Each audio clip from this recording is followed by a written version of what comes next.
Respect.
Good afternoon and welcome everybody once again at Gahanga International Cricket Stadium. We're back for the second game of the day. It is the Women's T20 Elite Series. Alongside me are the captains of Masimi Hawks and Ingabo Knights, alongside the match official, Mr. Vicky Prajapati. Rosini Herrera will be giving it a flip here.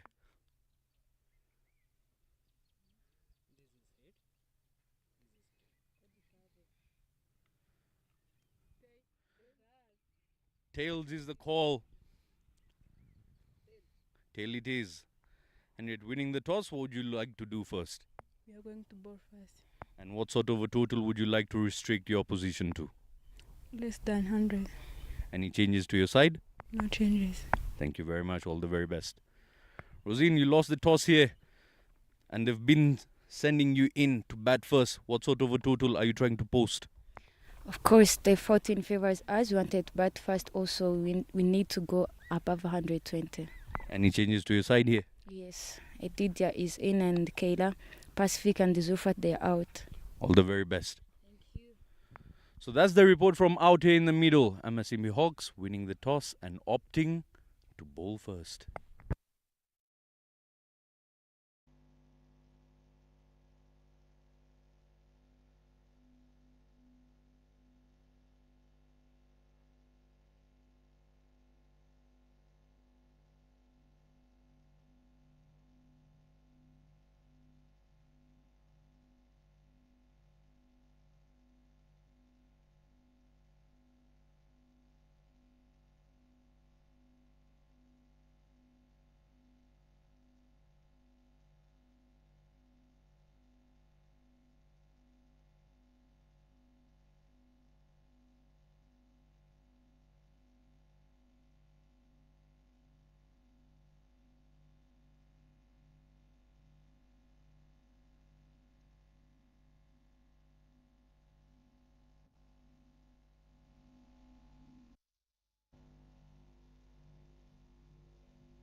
Good afternoon and welcome here at the Gahanga Cricket Stadium for day 2 and second game of the Women's Elite League taking on here at the Gahanga Cricket Stadium, supported by the Alphabet.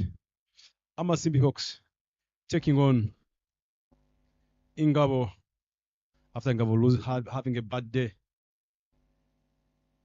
in the dugout. Now they are looking forward to come back again, put some runs on the board after Masimi Hawks winning the toss and decided to have a ball first, asking Ingabo Heroes to come and bat first. The opening batters, as usual, for the Ingabo Georgette, who had a good start with the bat today, scoring half a century, becoming the first batter to score half century in the Women's Elite League 4th edition, batting with the youngster Uftina Marilian.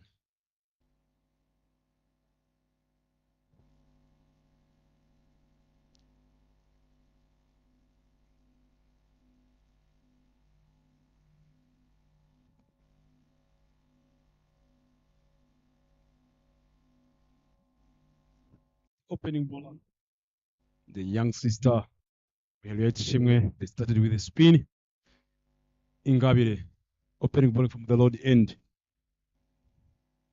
Wherever you are, you can pass by here at Gahanga Cricket Stadium after having a good service. Morning service for the church. You can join us here and enjoy as you are about to end the weekend on a good note and enjoying supporting the ladies playing cricket. Enjoying seeing the talent. There we go. Start. Played well. Edge this one. Finds that gap. Chases on. Excellent running between the wickets. Managed to get 2 runs.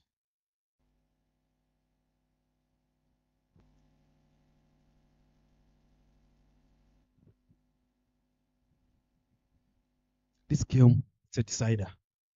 If he's going to sleep on the second position after injuries have already slept on the first already, regardless the results today. After just getting already 8 points. So it's a 6 points today already.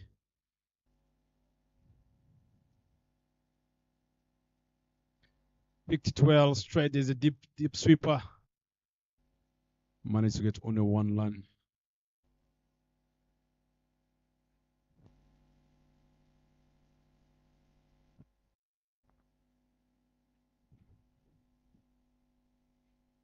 Masimi Hawks played the game in the morning against Mena, and they managed to chase 70 runs in the morning game. After we have won the game, they have already won 4 points. They're waiting to see who is going to be a winner today and to confirm who is going to sleep on the second position before we get a rest, and we'll be back on the next weekend.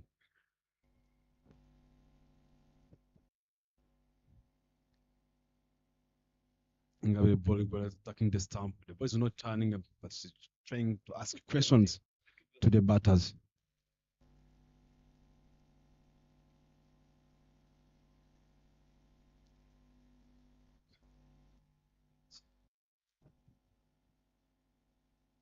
But the wide. Unfortunately, here I'm not alone. My fellow commentator, Zed Khan, have been together since day one of the Women's Elite League. Since we have just went for a quick lunch. Played this well, straightened the gap. Excellent running between the wicket. Just welcoming my fellow commentator, Zed Khan.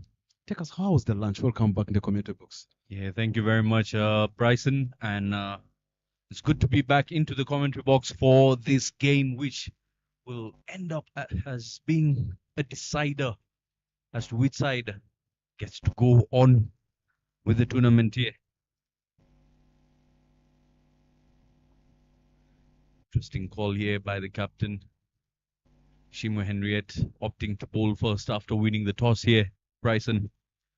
It's a lovely, hot afternoon. Sunday, where prayers are being taken. The stumps have been taken off and the finger will be raised. First wicket goes down. Ufitenema Lillian has got to depart. Was taking that desperate attempt for a single. And in a flash, the stumps were dislodged. That was a good hit by Sonia Umulinga, youngster at the extra cover region. Good throw. Nice and easy. It was a flat throw straight in the hands of a wicket keeper. It was an easy call.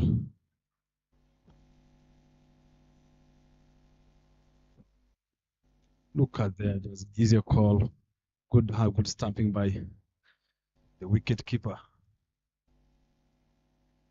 Tanya.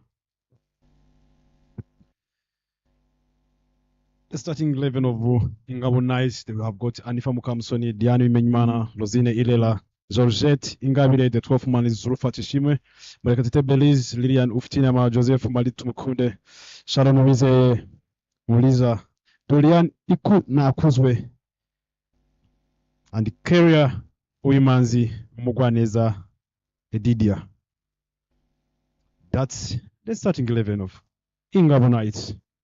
That brings in the Diani Menyimana at number 3.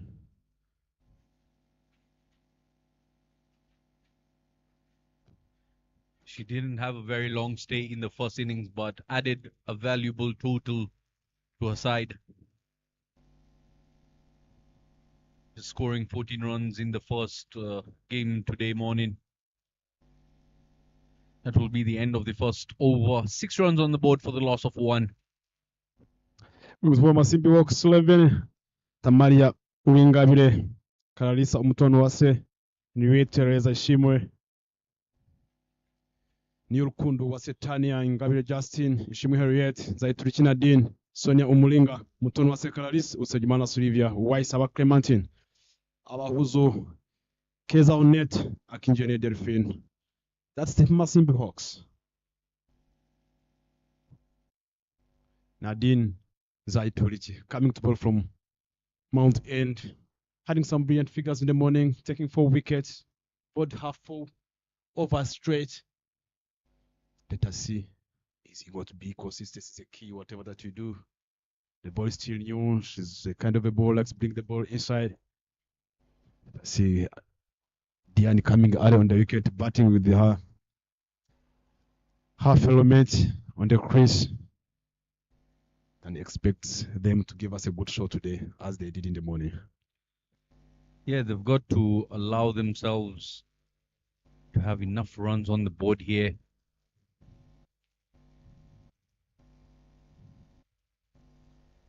And again, it's a mental decision being taken there by the captain of Masimi Hawks.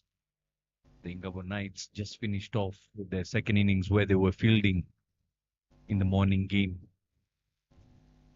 So tired bodies, and then you send them into bat first. It's not going to be as an easy task. They're tired bodies in there, and that's where the level of fitness will be checked and tested.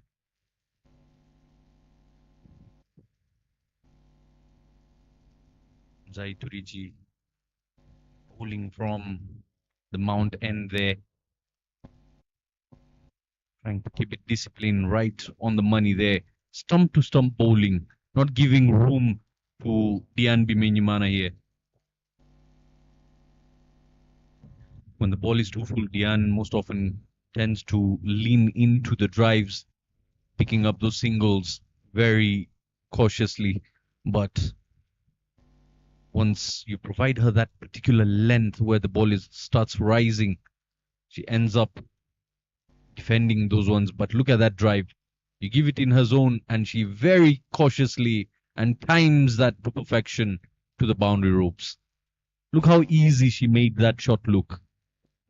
Nice and easy with the talking about the morning. If the ball stretch, just present the bats, make sure that the contact of the bat and the ball is nice and easy. The outfit is slow. As long as the ball touching this in the blade of the bat, it's nice and easy. Never looked like she hit that with so much intent. Just a tap. As soon as it went past the bowler, it went onto the boundary ropes. Nothing the fielders could do to recover. I think even the bat played some big role on that.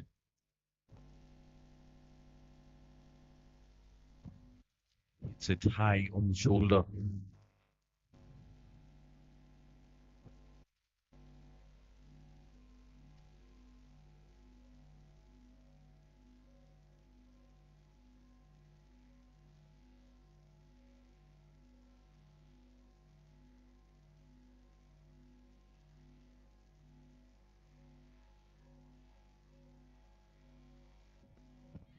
The ball is up. Yeah, the backward point. Managed to get a single.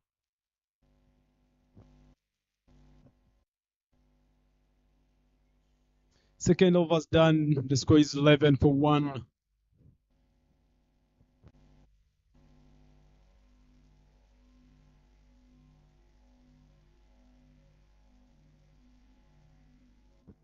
That's how the table looks like here.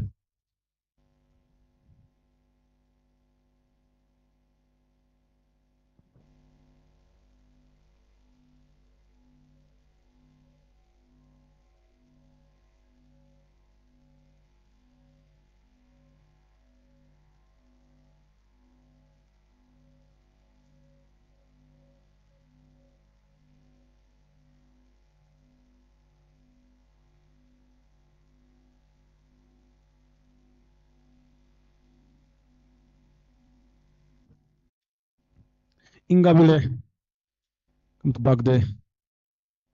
Played well, straight the stumps, asking a question to the Diani Menima. I think the bowlers are going to do some analysis thing. Any bowlers that are coming straight to the batters, it's giving them hard times.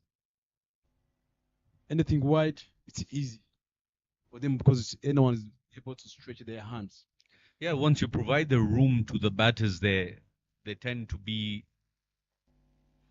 a bit more aggressive towards that particular delivery. Look at that. Up in the air. Land safe between the two fielders. Long on, long off. Excellent running between the wickets, managed to get 2 runs. Yeah, that is one part of the game that they need to really push hard at is the singles and doubles. It's going to take some effort. It's going to take a toll on the bodies, but that is what is required when you're not able to find the boundaries. You've got to keep pushing the singles and doubles. They've learnt it from their opponents in the morning game. The way they lost to a side which was picking up singles and doubles with ease.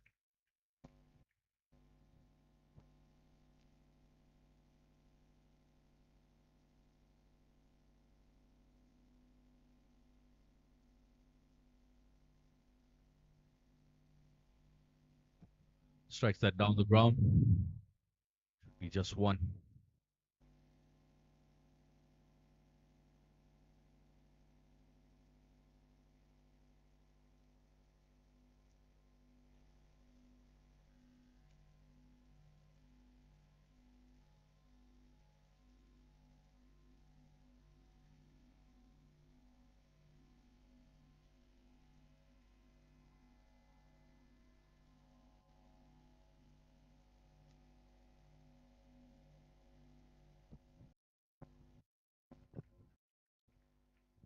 Well played, but the fielder. Yeah, picking the gaps is an art, Bryson. It takes time. Even the best in the business, it took them years and years to get to a point where they get so comfortable placing the ball.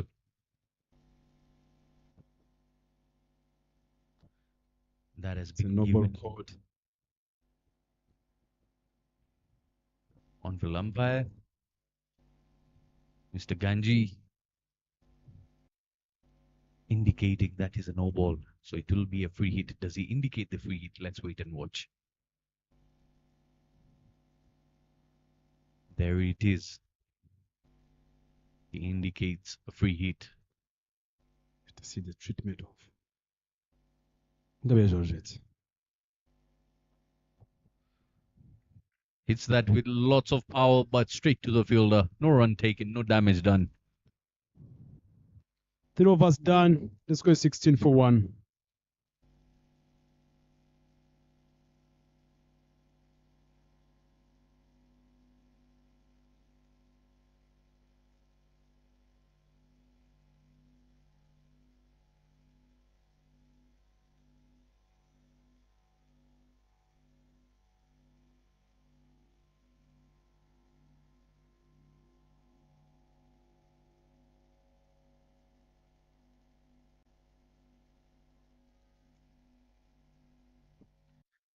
Three overs done, 16 runs on board for the loss of 1 wicket.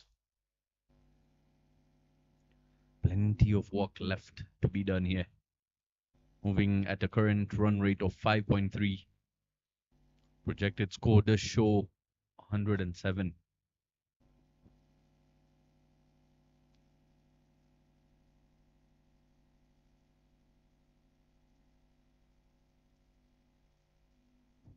That has been taken to the ropes with ease. Bimenyimana Meridiana showing some aggression there. Look at that drive. Bang! Through the covers. Very little gap between two fielders there. And she adapts, thrashes that to the boundary ropes for 4. Keeping the scoreboard ticking here. 20 runs on board now. Zaiturichi gets a welcome with a boundary. First ball goes for 4. Let's see how she makes a comeback here.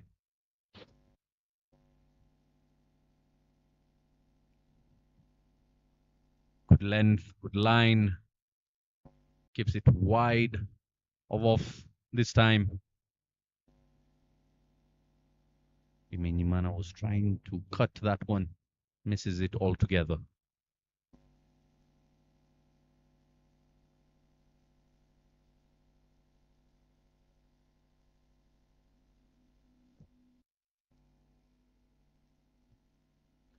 Hard hands once again, and that will go for another boundary. Second boundary.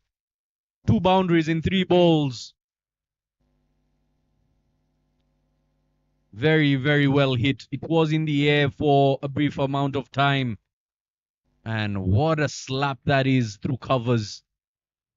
Very little time for the fielders to react. Ball goes to the boundary ropes with ease.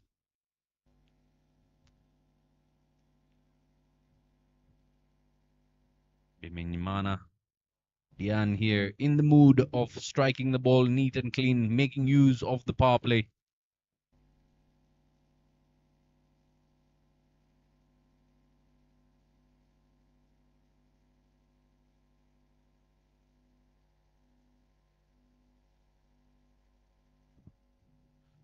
Just walks it around the corner. Will that go to the boundary ropes as well? The chase is on. Yes, it does. Third boundary in the over. It's raining boundaries against Zai Turichi. She cannot figure out what line to be bowling at Dian Bimenyimana at the moment. Look at that. Gentle, delicate touch. Just a dab around the corner. And with the pace of Nzai Turichi, it finds its way to the boundary ropes.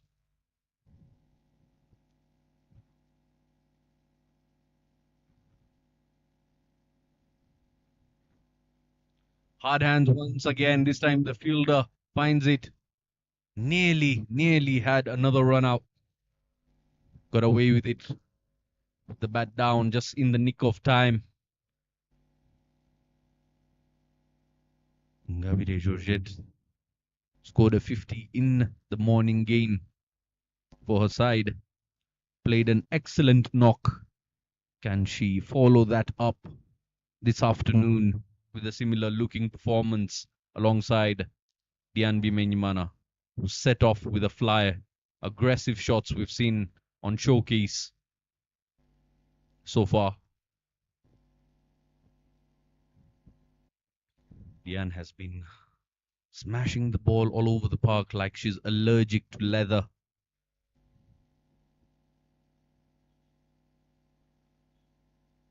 No timing on that shot. Rushed the stroke. Couldn't go anywhere. Done. 29 for the loss of 1.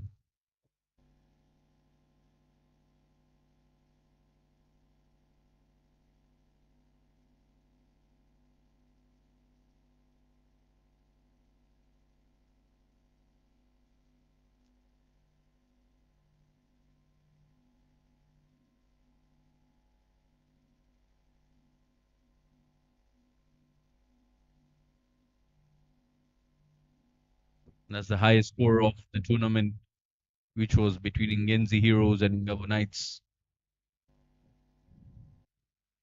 111 on the board.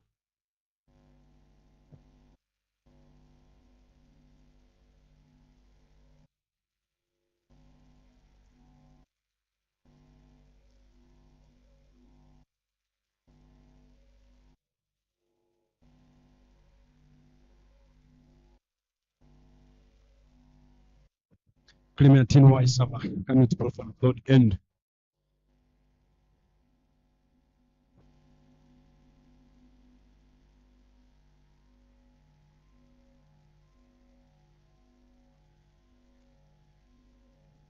The movement there by Uwaisaba, starting her spell from the road end. They need to find a way to keep the Knights quiet.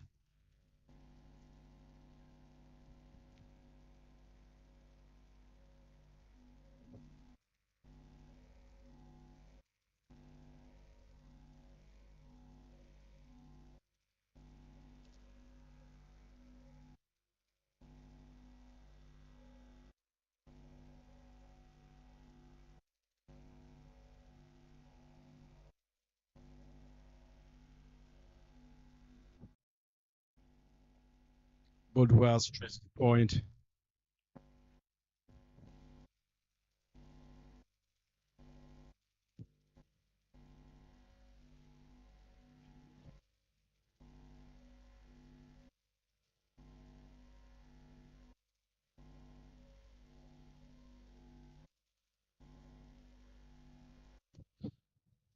nowhere to go. Feet all over the place, as my co-commentator happens to be the assistant coach of the men's national side, indicating the positioning of the batter there not being adequate. Played well this one. Played straight to the third man. Just managed to get only one run. But I always believe that any opening batter, you have got to be good at using the footwork early on, because they're going to set the tone for the team. The ball is swinging, the ball is doing a lot of things. There's a lot of movement. I always believe as an opening batter, you need to be good at football, whatever that happens. Yeah, definitely. Played plenty of games against each other back in the days, Bryson. The opening batter myself. What do you think? Did you feel I was using my feet a lot? Just not quite a lot, because you back to your skills, you just stand it and deliver. Anything wide, you slap it well. There's a catch there. There was a chance of a catch, but there's a great effort by youngster on net trying to dive, but there was no effect. Yeah, it was in the air for a fair amount of time, no control behind that stroke, but she couldn't reach to the trajectory over there. See the youngsters watching the game on either sides here at Gahanga. Lovely place to have a seat. That bench, I tell you, under the cool shade of the acacia trees.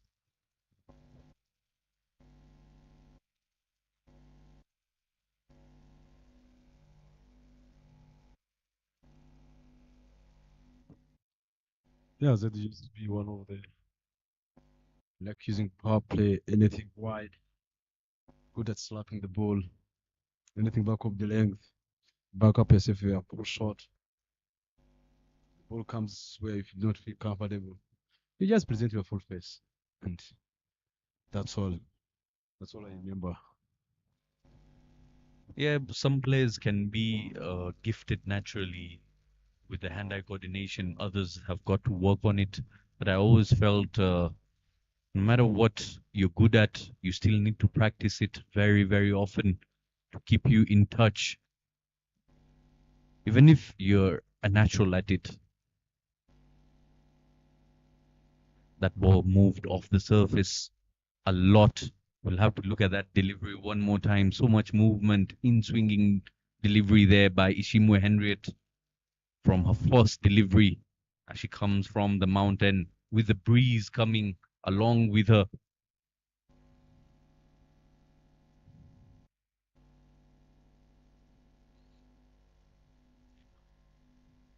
Lovely looking punch, but doesn't go anywhere.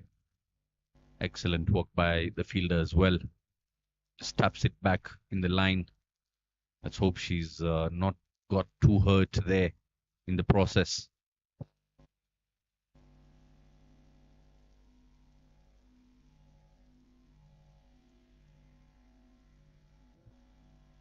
The bowler seemed a bit concerned over there, more than the fielder herself, who got struck. Which is good camaraderie out in the middle, taking care of each other as teammates. Good to watch.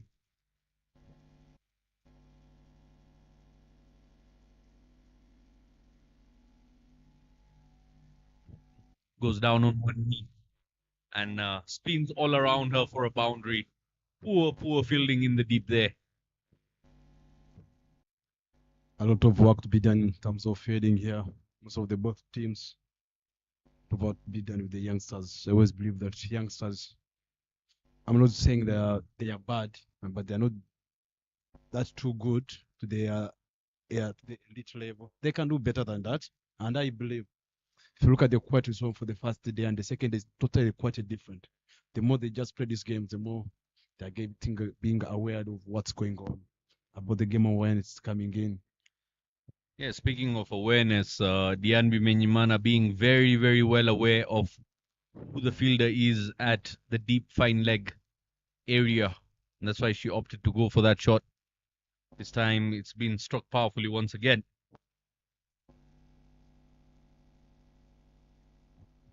Picking up a very, very quick single there. A risky one, but fruitful in the end. They're keeping the scoreboard ticking here, Bryson. 36 for the loss of 1. Final 3 deliveries off the power play here. Should be 37 by now, once the scoreboard gets updated. Just 2 deliveries left in the over now. I think it's quite a good start regardless of lost the wicket, but the runs on the board. I think they've been a column of 7 in over, which is quite well. Having experienced batters on the crease, that makes a big difference. Driven.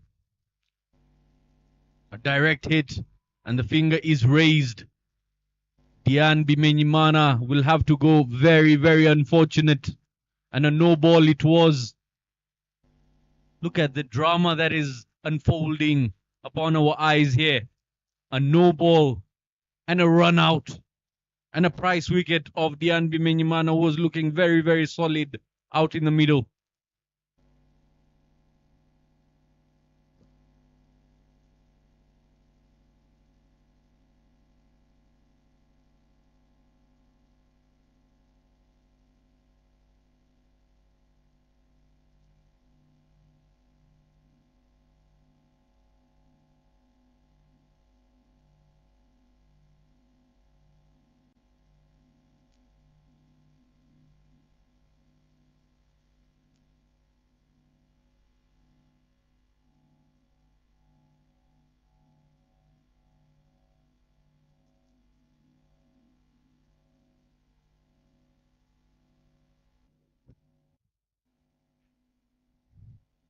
Not quite well for Diani Menyimana for getting run out.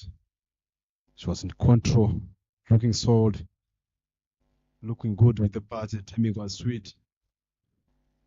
But it's a game of the cricket. The communication between the wicket wasn't well between Hamilton there with the Ingabo Knights. You can see the indication there for the free hit for overstepping on that occasion.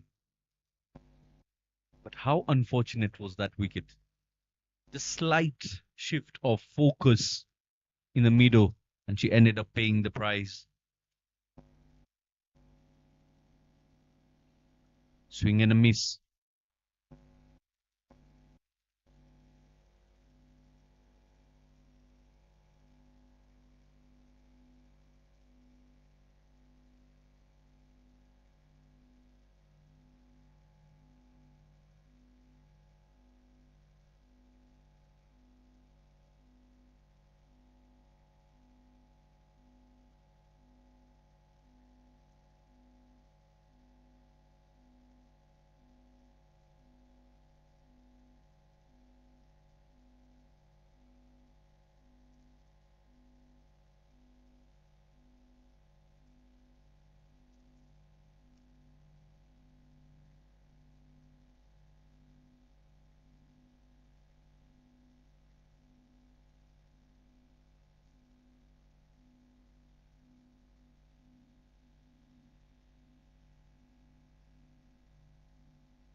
It's the end of the pop, and the score is 38 for 2.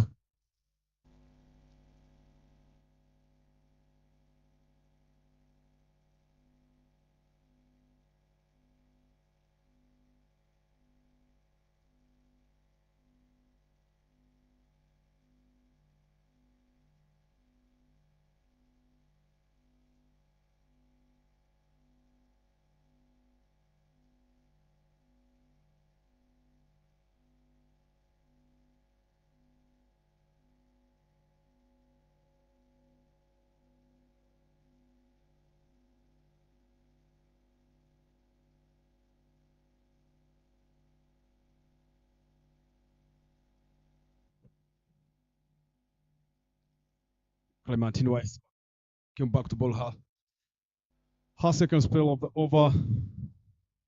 She started with a dot ball. What's inside there?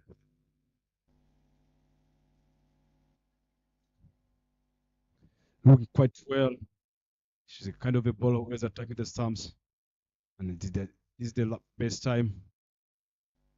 Another back dot balls to Kabila Josette. She did well in the morning for the team, and I know with the way she's batting nowadays, and I believe she's going to do it again. It's a different game, but same pitch, different bowlers, but same ball, cricket ball. Excellent. Look at her front foot is not coming. Martin Weiss are trying to attack.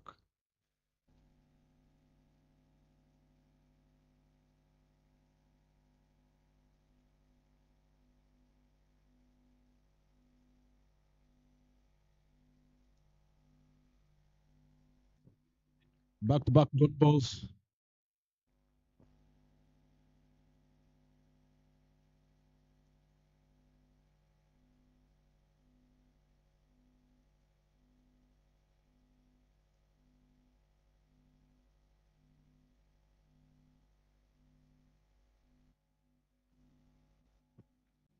Very well. Straight the failure.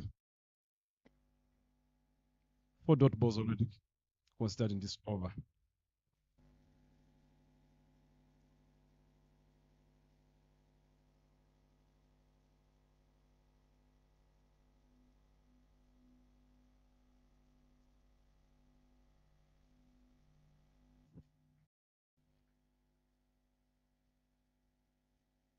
What a minute over here by Clementine Weiss. It's a good comeback.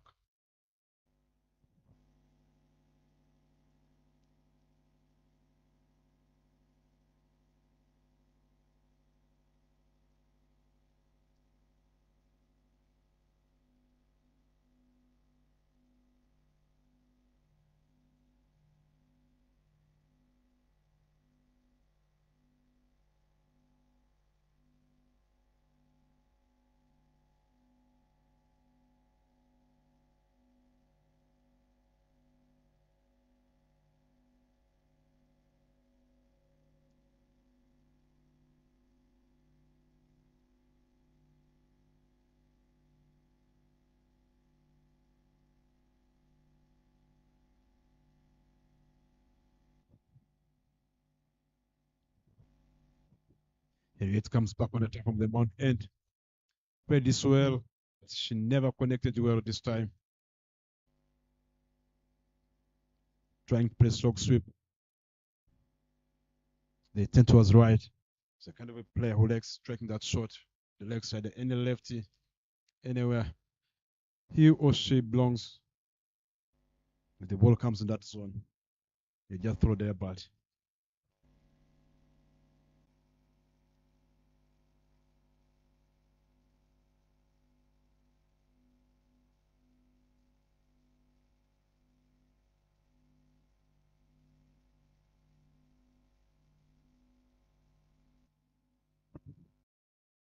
Play this well, but stretch the feeder. It's a dot ball.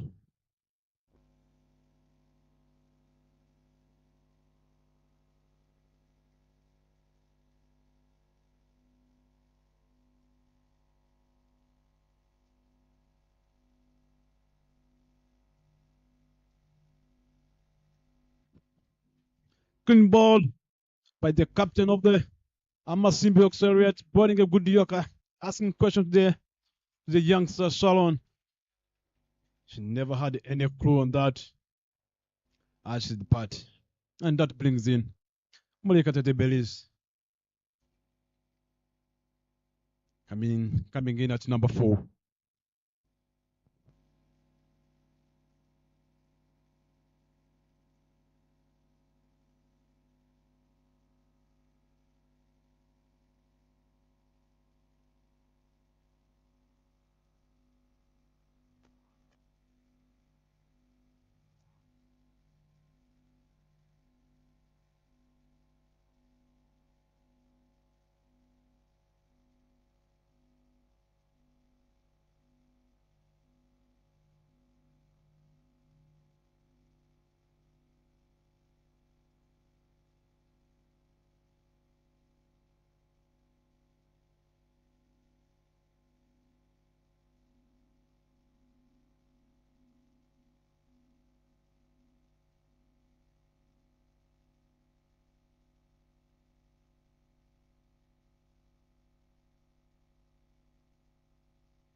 There is ask the guard, asking the middle stamp,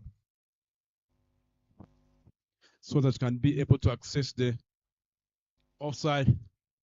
And if you ask the guard of the middle, you need to make sure that you're good at having a driving license, whatever that happens.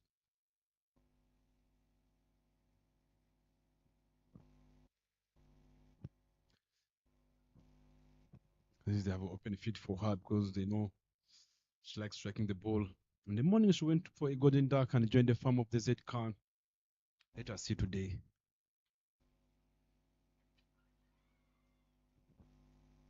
There was a big shout. Because the impact was in the line, the wicket was missing, maybe.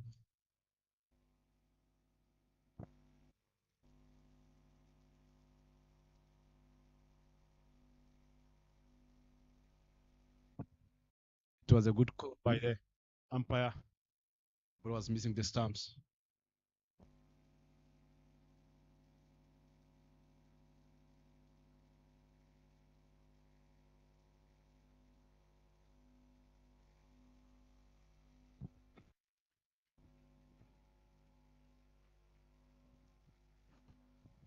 Eight overs completed here, 39 for the loss of 3 wickets. Murikatete Belize out in the middle, and Ingabire, who scored a brilliant half century in the morning game, standing on 5 of 15 deliveries. Masimi Hawks are pouncing upon Ingabo Knights here. You can see the amount of dotted deliveries already. 30 dots and only 11 singles have been played. That is where they seem to be losing the plot. 30 dots, Bryson, in 8 overs of play. I think that's a lot of dot balls. I think maybe the pressure of losing early wickets. If you look at it in the morning, they fed 65 dot balls. They might score 108. Now already, before even the halfway stage, they're on 30 dot balls already. And those are the things, small margins. And just if they can work on that, convert those dot balls to singles, I think it can make a difference. And also understanding the fact that it is a do or die game. Whoever wins it from here on understands where they end up.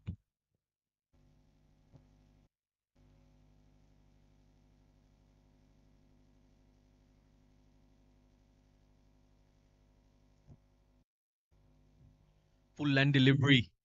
He was in the block hole, but somehow she gave it a whip onto the leg side. A yes no call would have ended up traumatizing the batters, but did well in the end not to go for it. 40 runs come on the board.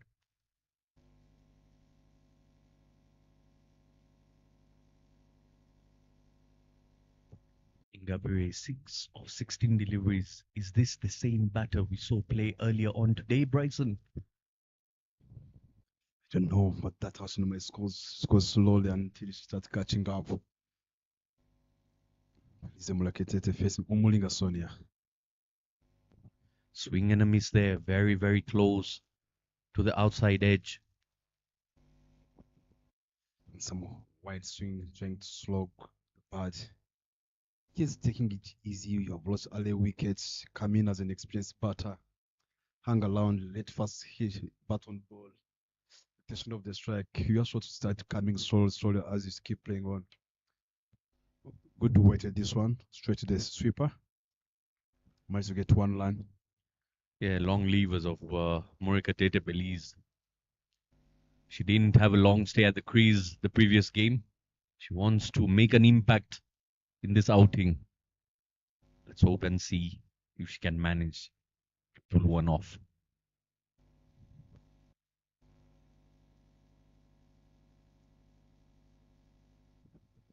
She's trying to pick this, but trying to overhit the ball and she lacks the timing.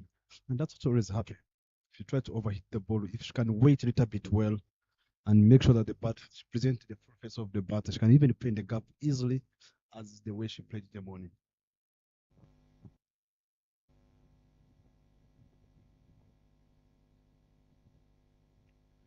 A wide delivery there. Speaking of skill, Bryson, how heavy are the coaches working with the players here, be it the youngsters, be it the experienced players, regarding the skill set. And what is your personal take when it comes to having skills in cricket? Does it work hand in hand with hard work? There was magic between the wickets there. Can't you know? I can't do. I can't. I don't have anything to say more about what Net was doing. It was a catch.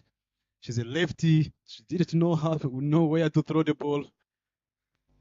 It was a funny incident there because you could see she dropped the catch. After dropping the catch, she just took off running with the ball, running at the stumps, no idea where to throw it, and missed an opportunity at the opposite end for a run out as well. It's all happening here. Going back to your question, cricket's a game of skills. Skill is better than anything in the sport. When you have got a skill, you have got everything. She picked this one well straight to the leg side, but the ball finds at the feeder, managed to get one. Skills are better than everything, Mr. Z. You just had people talking about, we talked about the footwork. Even the footwork is a skill. Everything, skill, we have a hard work. You can do a lot of hard work, but skill sometimes, if you do hard work through on the, when you have got a skill, it pays off. You can do hard work without a skill, it's gonna be hard. The progress might progress in a few days, on a few months, but long term, it costs you. A name that is making the difference out in the middle was Bimenyimana Meridian. Her return to the dugout has calmed the innings down here. It's 45 runs on the board for the loss of 3 wickets after 9 overs of play.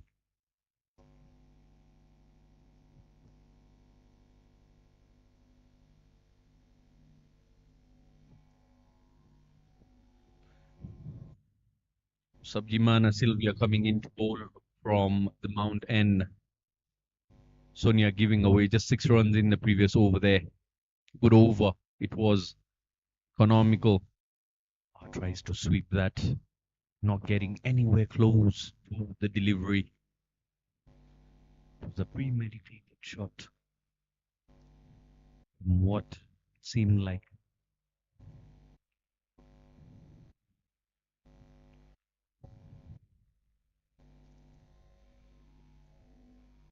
Flighted once again. Look how far that front foot went even before making contact. So Olivia, she brought it a bit a slow spin. Sometimes she gives us flight. Once again, beaten in the flight, not reading. The batter at the moment, Ingabo Georgette, seems to be needing subtitles over here to read the deliveries coming at her. 21 deliveries, and she still remains in single digits. Flatter delivery this time. Nowhere to go. That was poor delivery, and she got away with it, Usabjimana Sylvie. But that is how you cook pressure. 4 dots on the trot. And then this happens. Trying to go hard at the shot. Most often you find batters mistiming their strokes because of that urgency that seems to be developing through the dotted deliveries. 5 deliveries in that over, just 1 run has been taken. Quality bowling this is by Usabjimana. That's what I just said. Let us see the last ball of the over. Perry's always struggle to play against because the way she's too aggressive. She just need to wait. Keeps it very safe, being very respectful towards Usabjimana Sylvie. Belize Murekatete takes no interest in scoring against that delivery. Halfway mark, 46 for the loss of 3.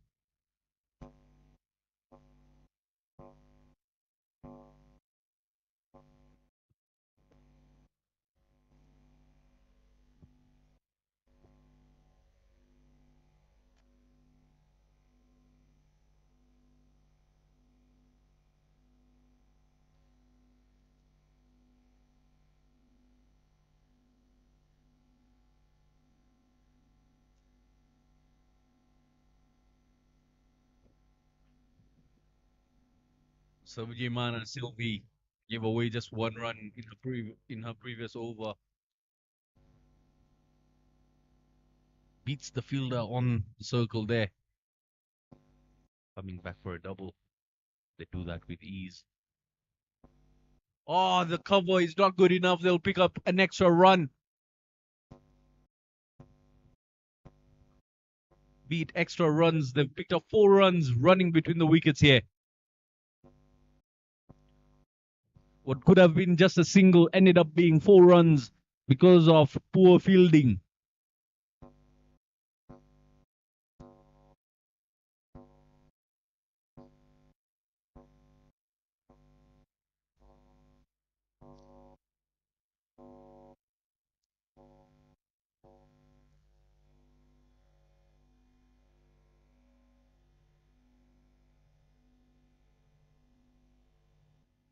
That's another good line. Putting straight ball straight to the stumps.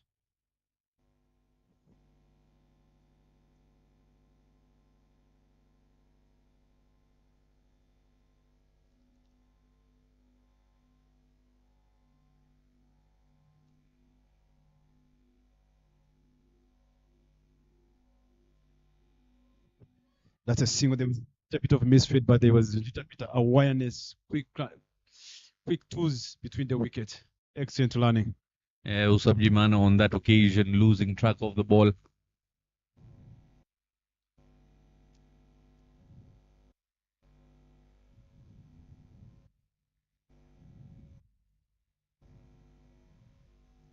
Six runs have come off 3 deliveries here.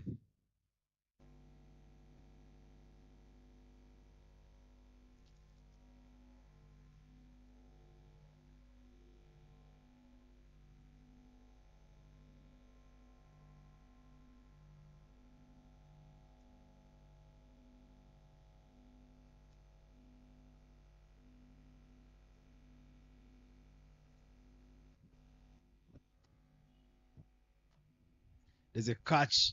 Yes, taken. So struggling there. Good catch by Onet. That's end of the life of Ingabo Knights. Ingabo Georgette adding just 16 runs to her tally of runs from 27 deliveries.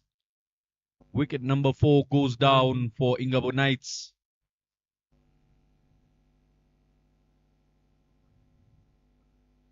Masimi Hawks are just getting into the groove here, picking up wickets as the captain starts running in. Look at that. Hard hands. Good intent, but not so good of an execution. Jersey number 11. Net picking up that catch there. Rosine Herrera, aka the Professor, finds a way out to the middle.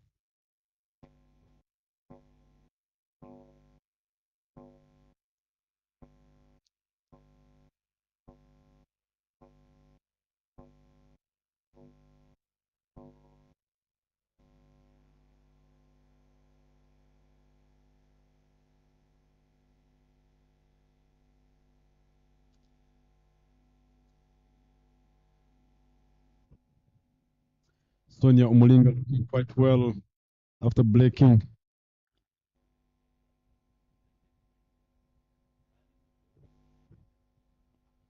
Fred was straight in the gap. Who is the call? Yes, they managed to get 2 runs. Good running between the wicket.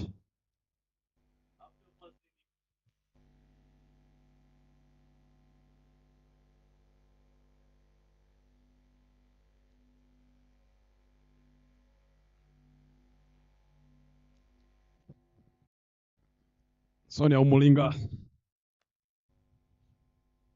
Some slow ball, but played well. Edged this one straight to the third man. Some great effort by the young girl on the third man region. They managed to get 2 runs.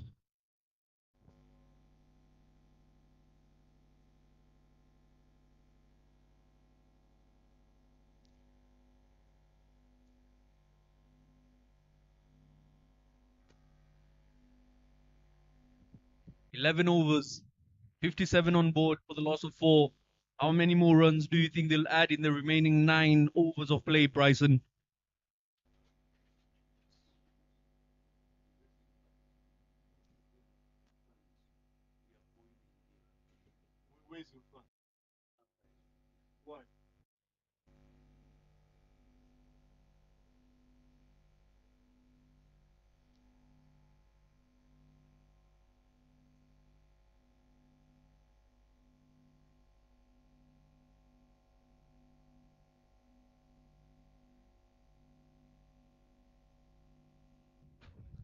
Played well, Bellis. Attacking the sweep on the long off. Long on, sorry. Managed to get only one run.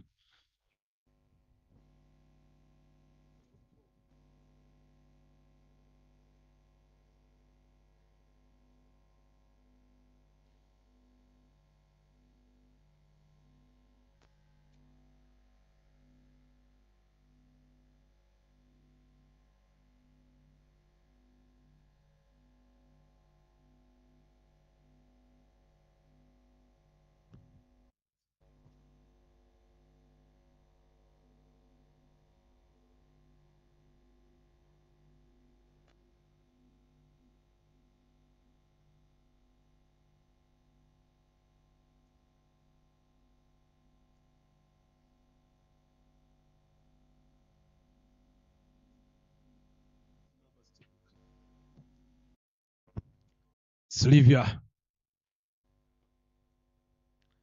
Hard hands plays that one down the ground. Just manages to pick up a single here. I still feel the recipe to cooking up a big total here is by keep pushing singles and doubles. Of course, the bad deliveries will come in, and then you can pounce upon those. But meanwhile, the captain, look at that, looks in no control of that stroke whatsoever. Losing the flight of the delivery.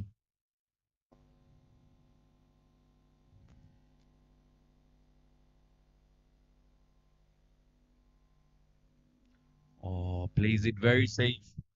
Keeps it on the ground as safe as the people who took the vaccine back in the COVID days. Very, very safe. Were you amongst those people, Mr. Bryson, who took the vaccines? You don't have another option if you want to stay in the house. You have to get vaccinated, but if you want to go out of the house, you're going to join there. 60 runs come up after 12 overs of play for the loss of 4 wickets. It's quite hard to imagine. It's quite hard to imagine how the COVID times have spent now 5 years in the past. Time really flies. The lockdown days. What were you up to in your lockdown days, Mr. Bryson? I was just doing a lot of sports at back home in the house because you don't have got nothing to do. You work on your push-ups. You wake up in the morning, you jog around the home. Lucky that time I was working in the coffee shop. The first COVID, I was working in the coffee shop, but I was going to work. Like I never had a lot of things to do at home except just staying home and work on your health, thinking, mental health. And those are the things I was just focused on. Yeah, very, very difficult times that all around the world, everybody went silent. The entire world, the entire planet was suffering. But grateful for all the medical departments around the world securing people and securing lives. We lost plenty of people during that time. This time we get to see Rosini Herrera losing the track of the deliveries coming at her. The banana swings coming in by Sonia, moving away very, very late.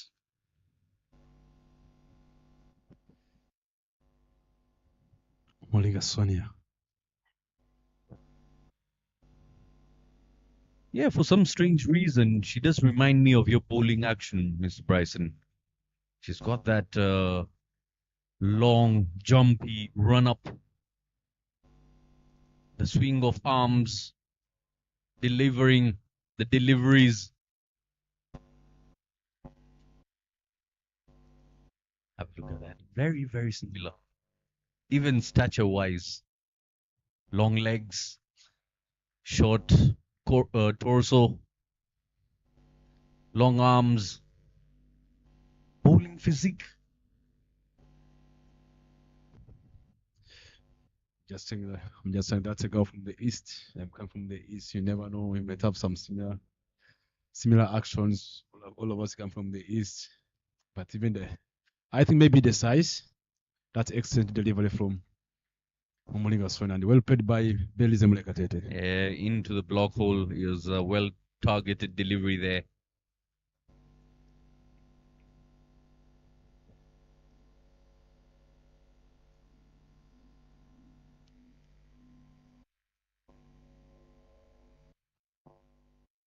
Oh, took a nick to it and went past the keeper very, very quickly and went past the fielder in the deep as well for a 4.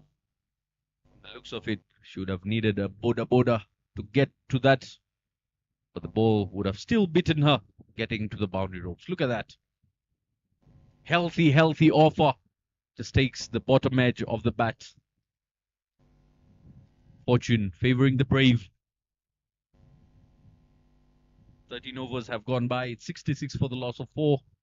Morikatete Belize on 8 of 10 deliveries, and Herrera Rosine, Professor, and the captain on 6 of 9.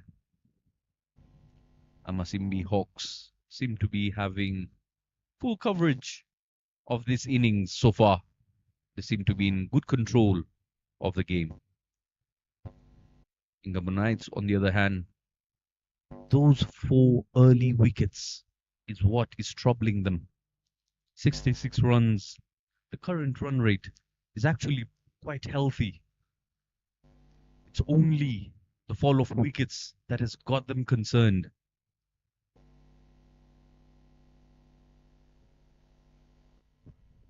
Started with a dot ball.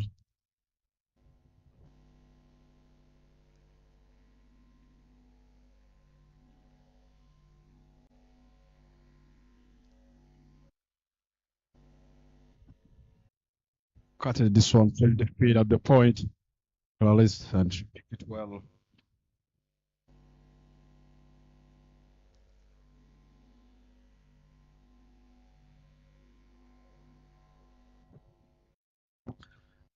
Much, much quicker delivery this time by Usapjimana. Not reading the bounce. Herrera Rosine. It caught her off guard with how much it came off the surface. Look at that. Nearly got her stumped. Cat and mouse game going on between Usapjimana and Rosine Herrera. We talked about the scale. We have got 2 options. Either let the ball is coming a little bit slow. Let that ball bounce. Let it turn. You have got almost a second to play that ball. But if you try to commit early and the ball is not coming, the moment you want to go forward, the moment you want to go backwards, the moment the ball lands, it's turning. It requires a player to have a quick reaction. Like this, that's a slop feeding by Clarissa. Laid eggs. You can see even the ball damage is not happy on that. They managed to get only 2 runs. Yeah, not easy. Not easy at all. 14 overs done. 68 for the loss of 4. Only requirement now by Ingabo Knights is the captain and Belize Morikatete to bump up their strike rate. Those have been the results here. Ingenzi Heroes winning against Ingabo Knights by 7 wickets. Masimi Hawks winning against Imena Herons by 6 wickets.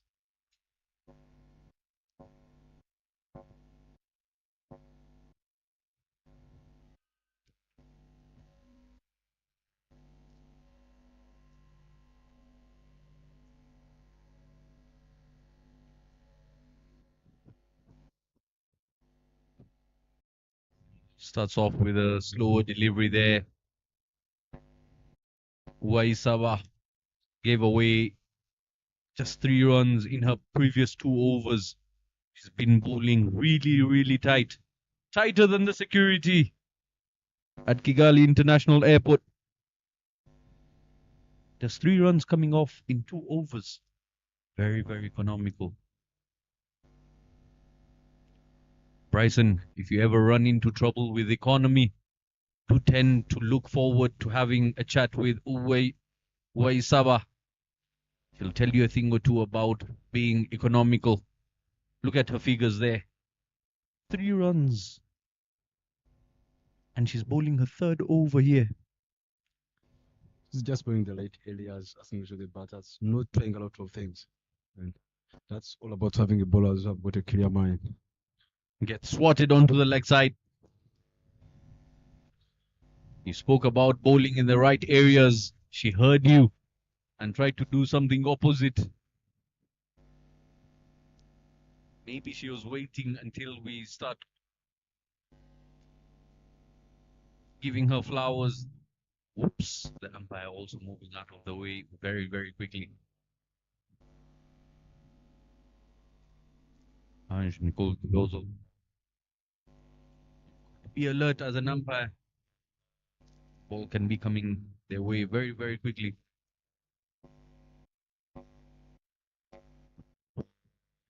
He strikes that one again. Will that be a boundary or a maximum? A boundary it is. Back-to-back boundaries, same area. Belize Murakatete getting into the groove now. The economy is collapsing. She was listening to trying. She was bowling a good areas, and I don't think she's not bowling a good areas. The batters now are trying to step up.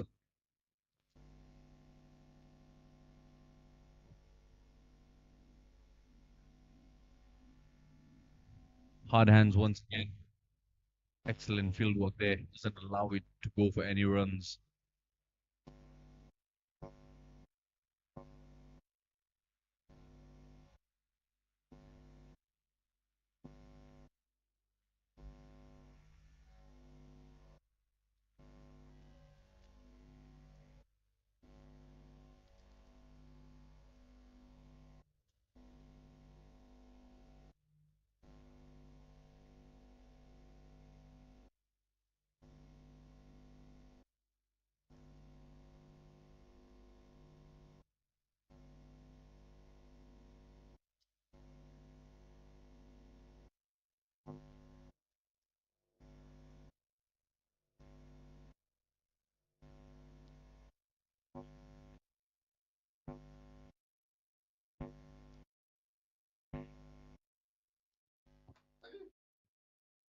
"15 overs done, 77 on the board for the loss of 4. And that is the bowling scorecard so far. Most expensive being Mzai Nadine. 9 being her economy. 18 runs she gave away in just 2 overs of play. Most economical being Useb Sylvia. With an economy of just 2 runs per over. She's been very, very healthy in bowling for Masimi Hawks here. The chase is on. Oh, we'll have to check that. Did it touch the boundary ropes? Yes, she did. The confirmation is there by Ange Nicole Gihozo. The chase goes down in vain. Look at that. It's getting caught in 4K. Getting caught. The effort was there, but she touched the boundary rope while giving it a flick back into the ground. Oh, turn. There is some turn. Very rarely, but it does come on once in a while.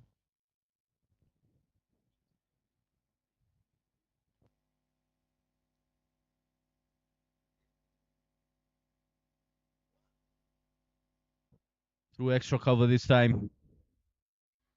Fielder in the deep will just cover it up for a single. That just goes on to tell you there is no awareness of where and how the ball is coming.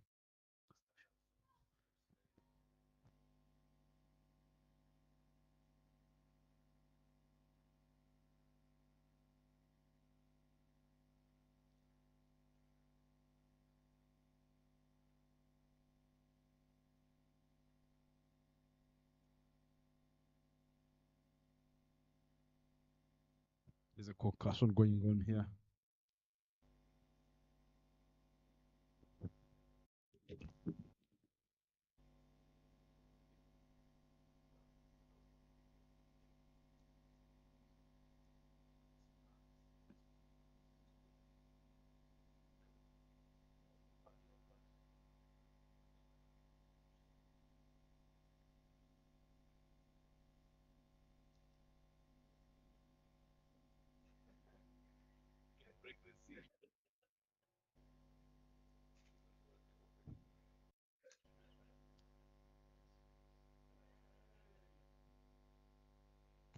Look at the amount of dots, Mr. Bryson.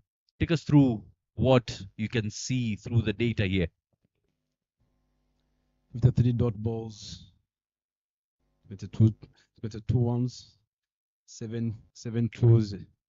Can you imagine if you compare what happened in the morning? 65 dot balls already they have faced in the morning, and now they're on 53, and the overs are still on. Can you imagine how many dot balls are going to face until the end of 20 overs? Yeah, clearly over 100 dot balls being played in 2 games.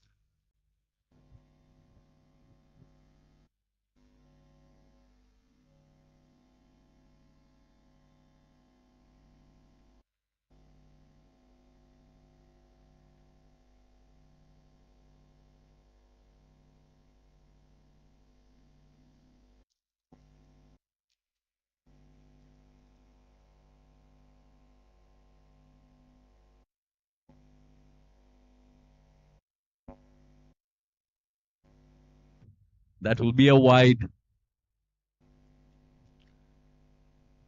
As obvious as a sore thumb.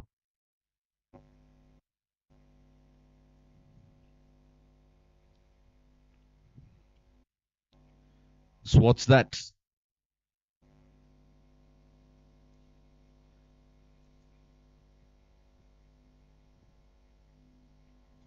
Triple digits into this innings will make this game very, very interesting in the second half. It will provide the opportunity for the opposition to give it a chase. A catch has been taken, and that will be the departure of the captain, Rosin Herrera. Jersey number 14 just gave it straight into the hands of the fielder, trying to be aggressive here. Plays it in the air and gets caught. Usabjimana picks up her first wicket here in the last 2 deliveries left of her over. Look at that. Didn't have to move an inch.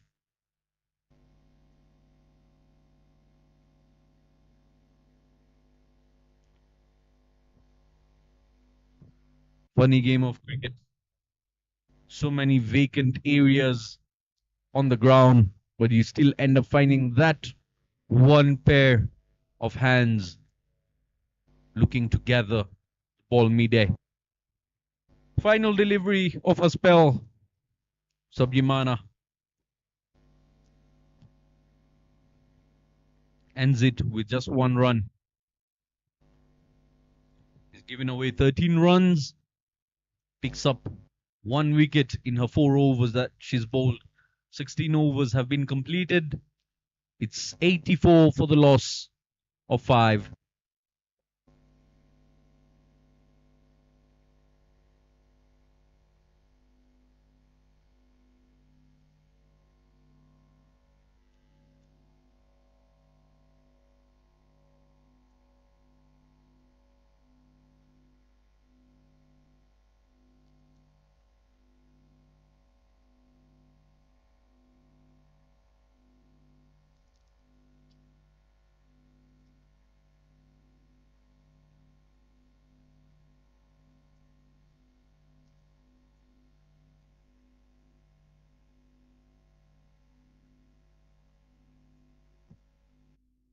Subjimana has ended her spell, gave away 13.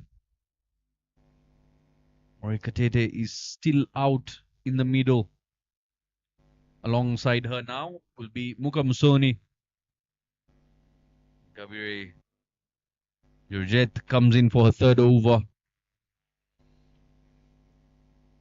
16 overs completed. 84 for the loss of 5.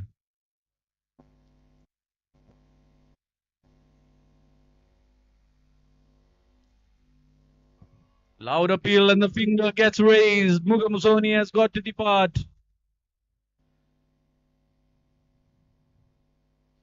That finger was raised much quicker than my salary coming into my account. Very, very quickly done by the umpire.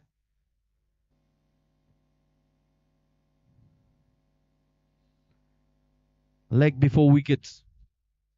Ngabire picks up her first wicket here of her spell. 6 wickets down now. As they get closer to triple digits, Bryson, the wickets seem to be tumbling. It's like Humpty Dumpty sat on a wall. Humpty Dumpty had a great fall. Look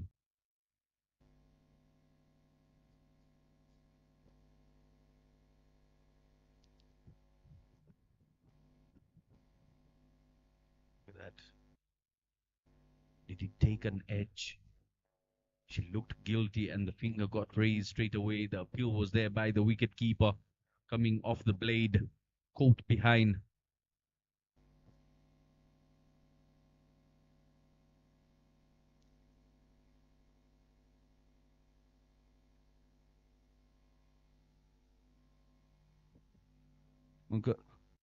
Mukamusoni Anifa had to depart there for just 3 runs to her name. She was caught behind by the wicket keeper there. Now Nakuzwa Dulian, who started off her innings with a boundary in the innings she played in the morning. Let's see what impact does she make here. Powerful strike of the ball. She can hit the ball, but she happened to stay long. Not at all. First ball, she's done. She's got to depart. Even before I could finish my speech, she's seen walking on her way back.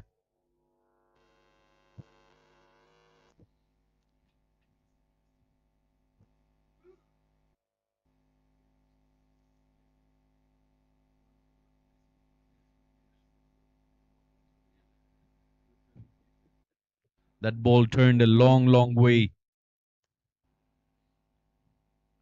After pitching, it turned square off the wicket onto the stumps there. 2 in 2 for Ingabire. We get to see a hat-trick here. To Mukunde, the new batter in.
With that, the chance of a hat-trick goes astray.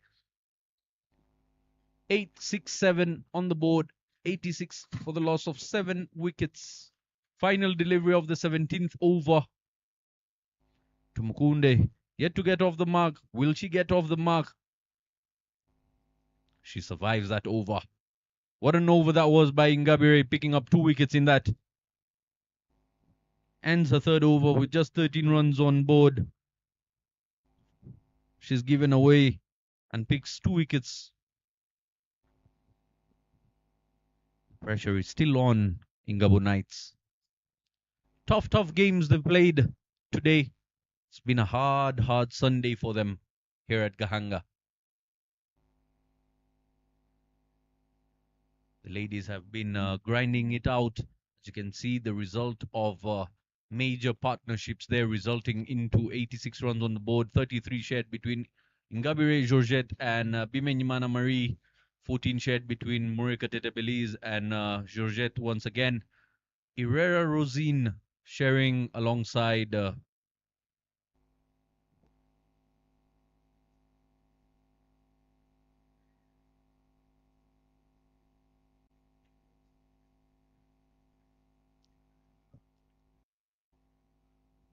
Belize there, putting up 33 runs. Oh, powerful swing of the bat. We'll have to settle for just one.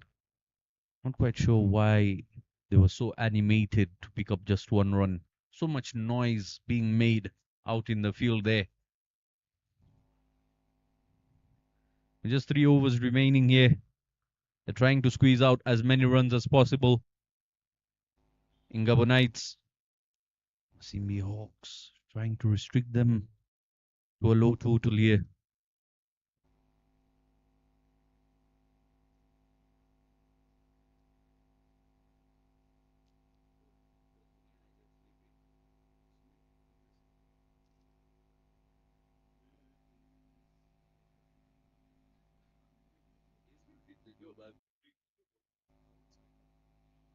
Once again, this time it is a beamer. Waiting for the indication, no confirmation by the umpires whether if it was a no ball or not. It wasn't a no ball. Look at that. The ball just dipped. Clearly looked like it was above waist height.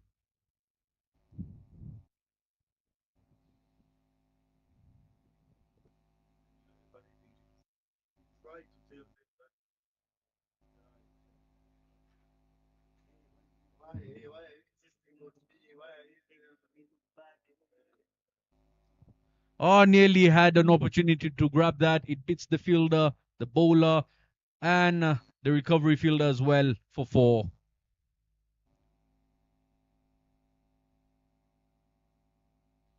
Justice being done there by Tumukunde. She got struck on her arm with a beamer there and then punches it down the ground. Look at that. For a fraction of a second, she was right next to Ishimwe Henriette, who had the opportunity to take a stunner, but she allowed it to slip past.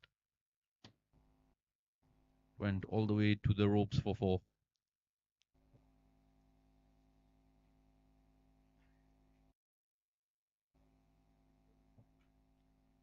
Struck powerfully once again, same area. High and handsome. Does it go to the ropes? No, it doesn't. Fielders did really well tracking that one down.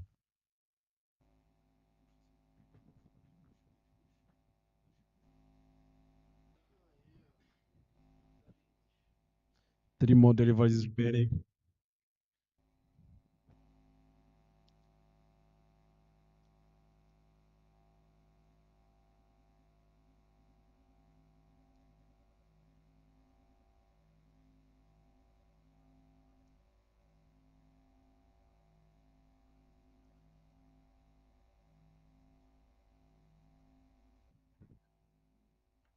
Kalabo looking quite hard. Overthrow all the way to the boundary.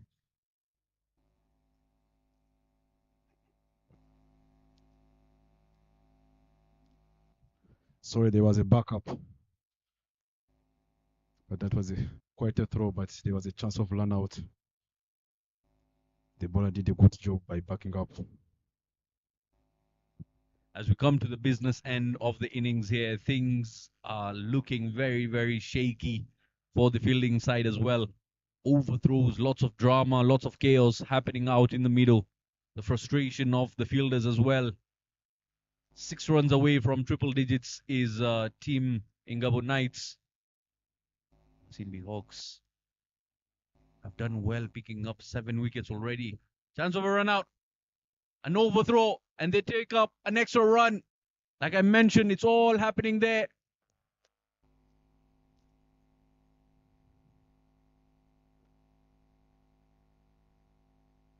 Very, very unsafe. That's like walking around a war zone without life insurance.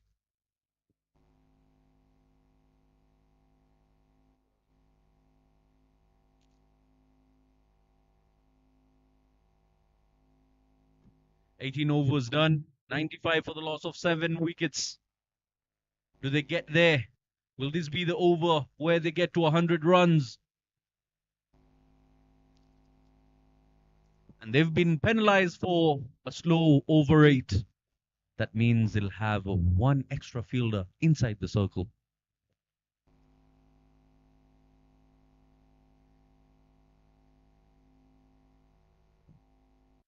Interesting, isn't it? In the game of cricket where players get penalized for using extra bit of time, because the game of cricket moves around the laws of cricket, the rules, and then their laws. That's how defined the game it is.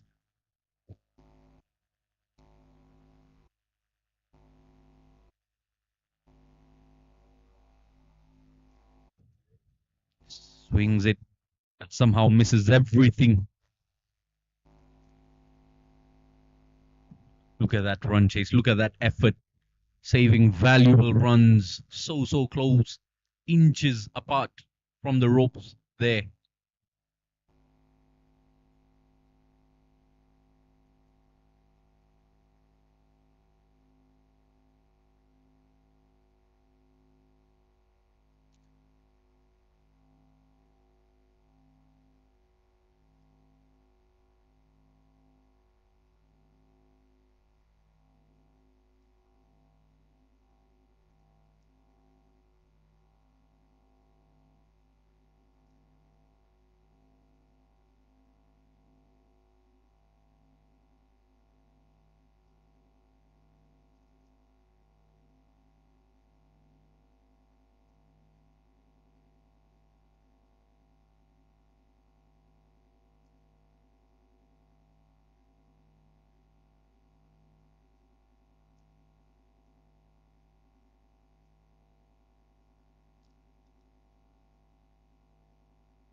Swing and miss.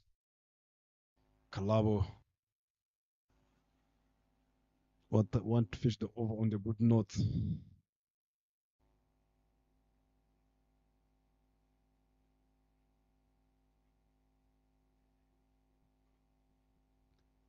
Trying to go big. Straight the sweeper. Run out chance. But that's a good running between the wickets. They managed to get to only 2 lines. Yeah, the key to picking up extra run there is running hard the first one, allowing you to pick up a second on the way. Slight bit of delay being done by the fielder in the deep allows you to come back for a double. Flighted delivery. She hits that in the same area. Do they try to pick up a double once again? Chance of a run out. Safe. Makes it in just in the nick of time.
19 overs gone, 102 for 7. Triple digit already on the board.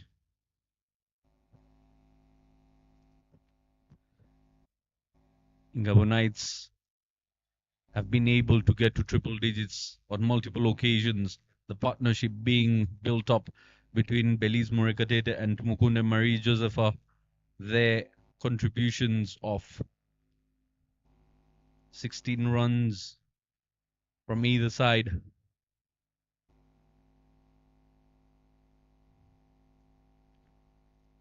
Three or four by Belize Murekatete and Mukunde adding 11 to it.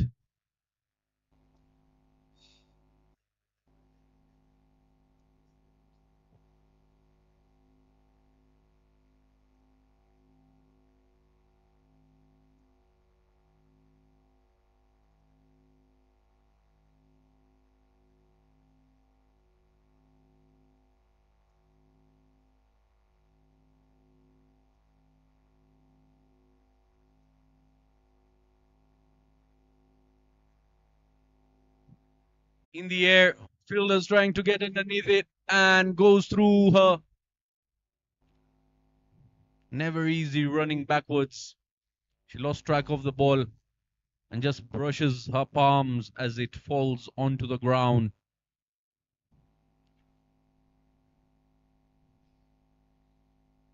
Barely could make it out of the inner circle.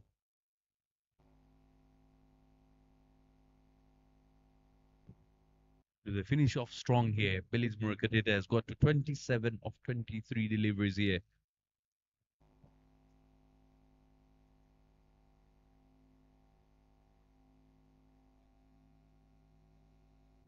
What a Yorker by Harriet Shimmer.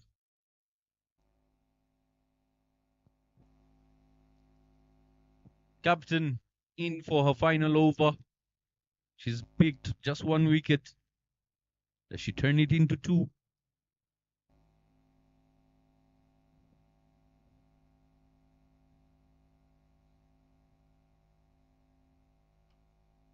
Clubs that one.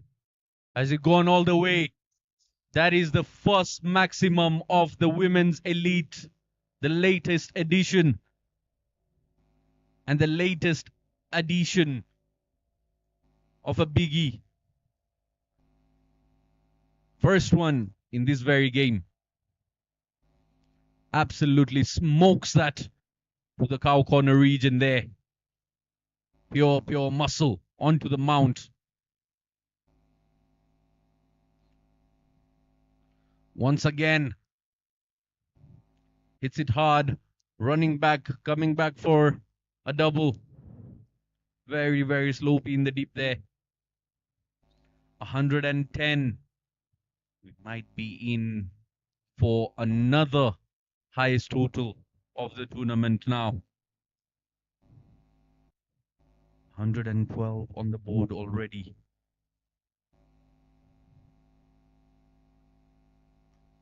Clubs one, that will be a 4. The fielder cannot cut that one off.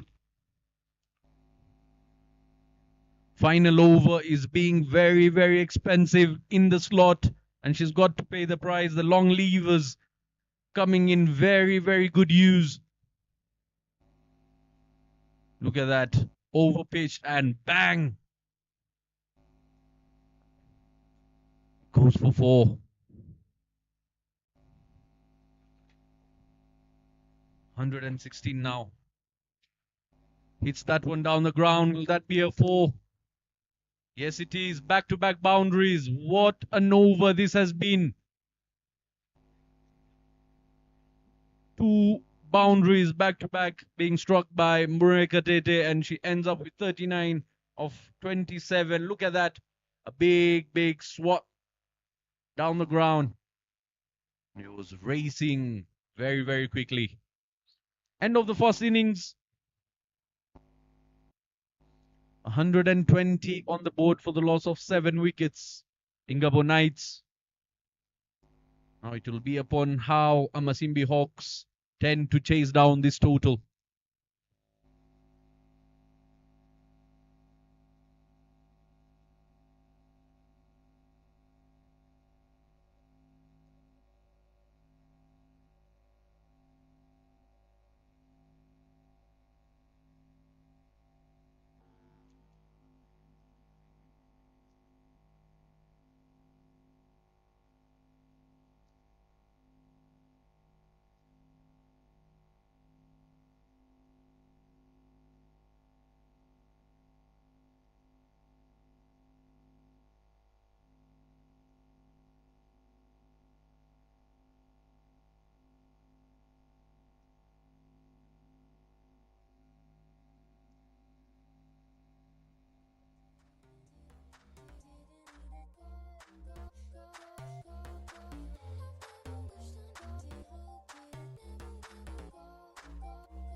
Respect.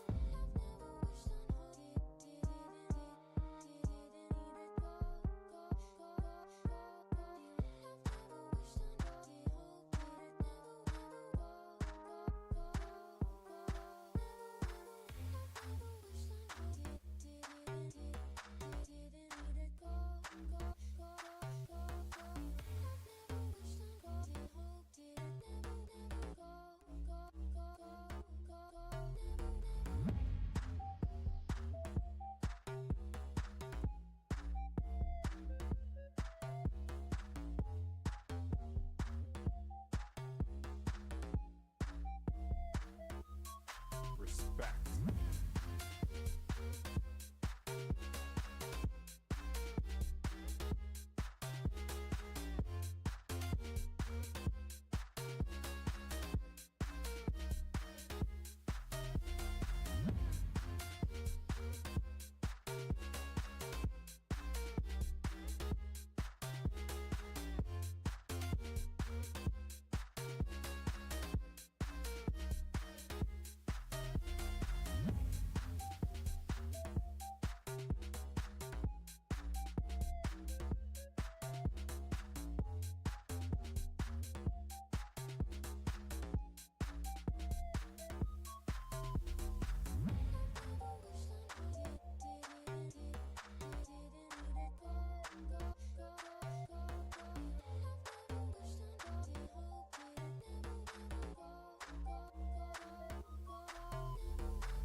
Respect.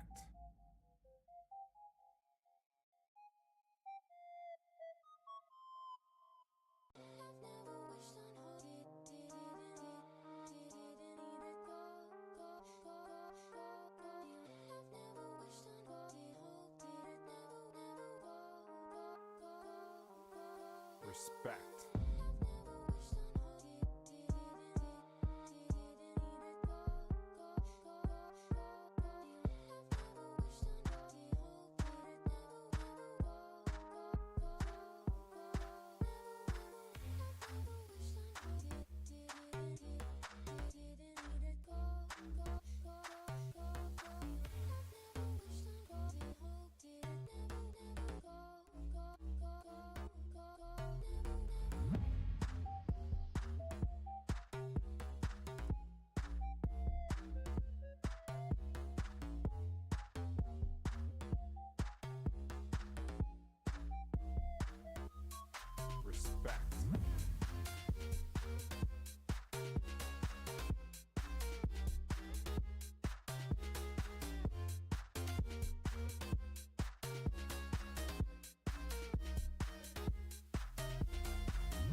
Respect.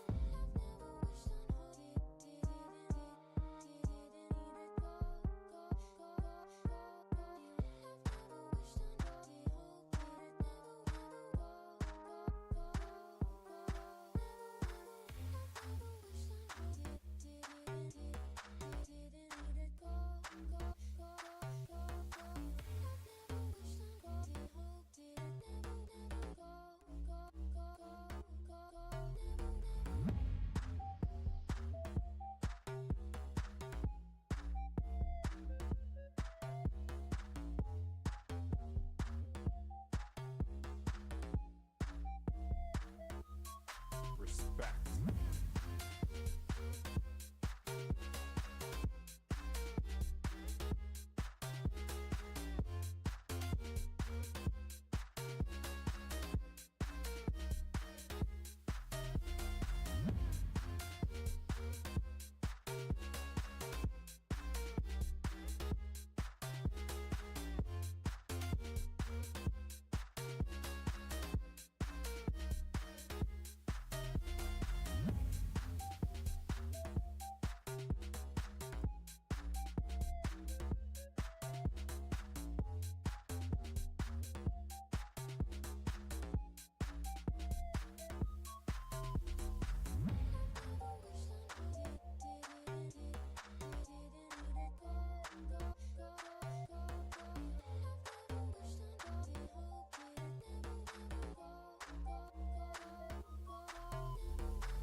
Good afternoon and welcome back once again for the run chase this afternoon between the game of Ingabo Knights and Masimi Hawks.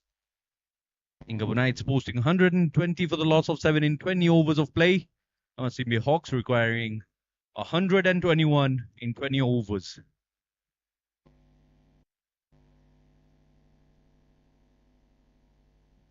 We're soon about to get proceedings started and get the game going here as the batters take on the field. Fielders are being set. The officials just confirming everything is in place. It's going to be an interesting run chase this. The side that wins this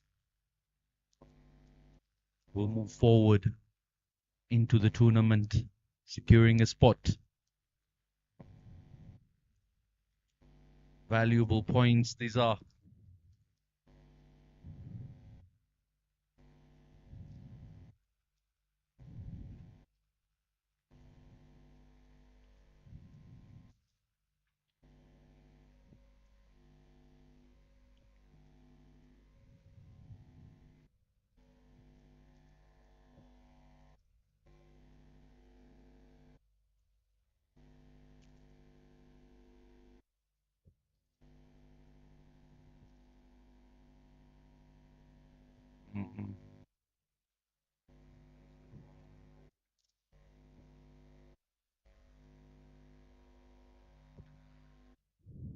Dian Bimenyimana with ball number 1.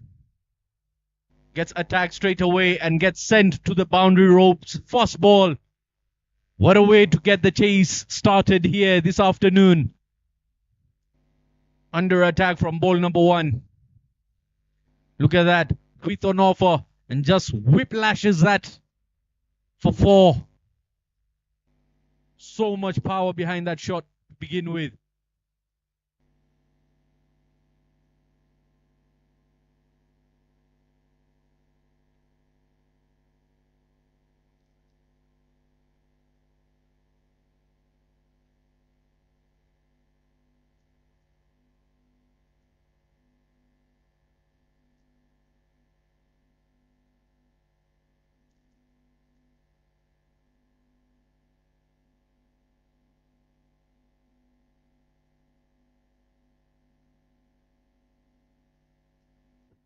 Back-to-back boundaries. Second ball, second boundary. Ingabo Knights are under attack. Look at that shot. Stretching all the way to it and making use of the restrictive field set. Making use of the power play here. Goes up and over.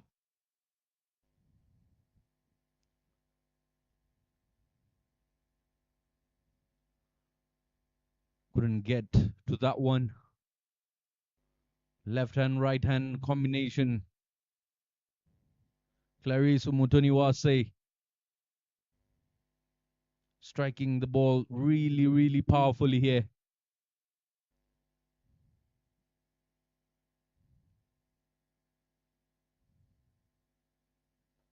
Once again strikes that, but finds the fielder. The intent is very clear and very positive, and that's how it should be. If you're opting to chase down a total over 100 runs, you've got to manage squeezing in as many runs as possible in the first 6 overs of play.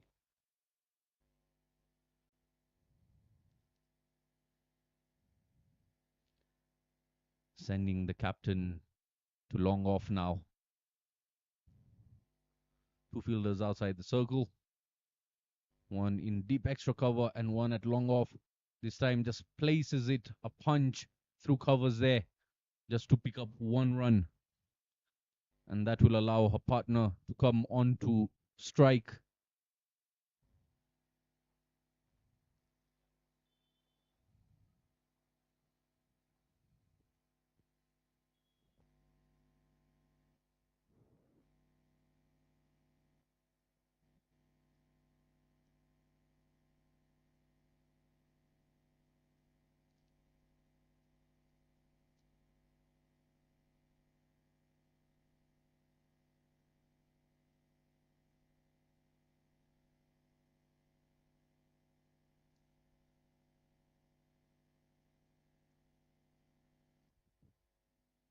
Will end the over with a dot.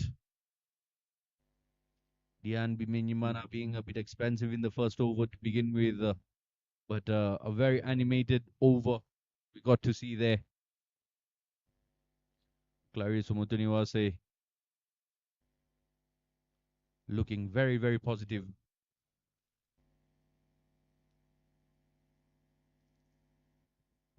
Nine runs coming off the first over in the run chase here.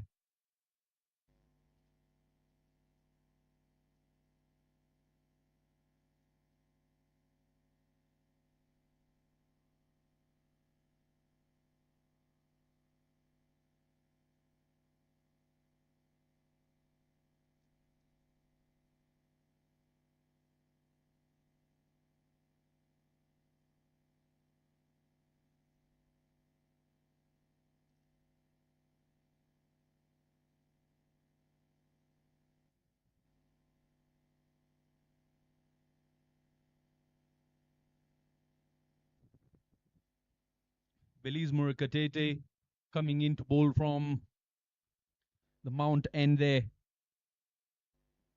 The speedster.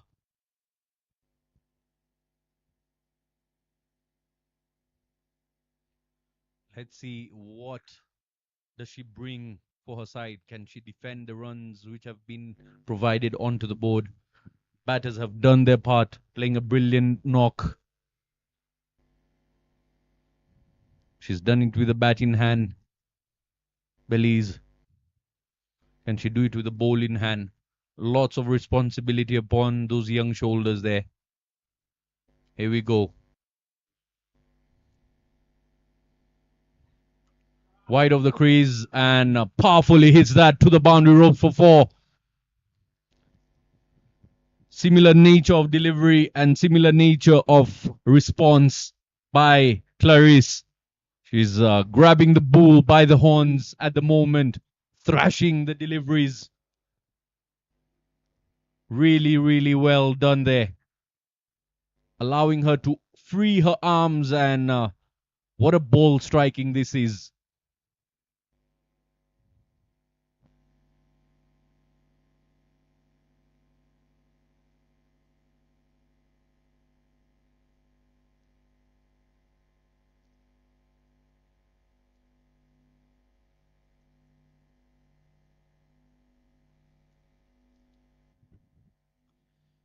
Very first ball gets treated to the boundary ropes. What is Belize Morikatete thinking now? Into the stumps there. A loud, loud appeal. They felt like there was some noise. And the finger will be raised. Very, very late. The decision has been taken. Clarice cannot believe what has happened.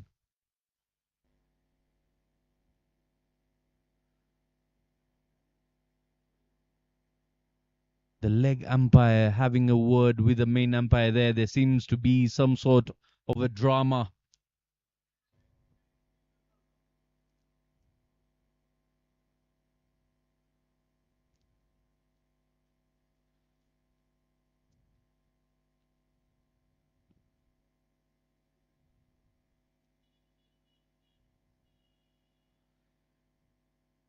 Going to be confirmed there.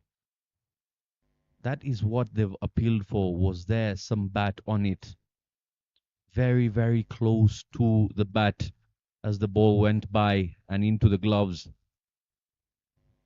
Another word of concern coming between the officials there is the field set. There were 3 players outside the inner circle, which indicates as a no ball. And that is why the stakes are high. It will matter a lot.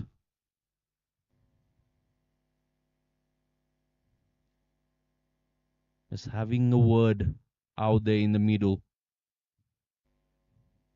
The umpires.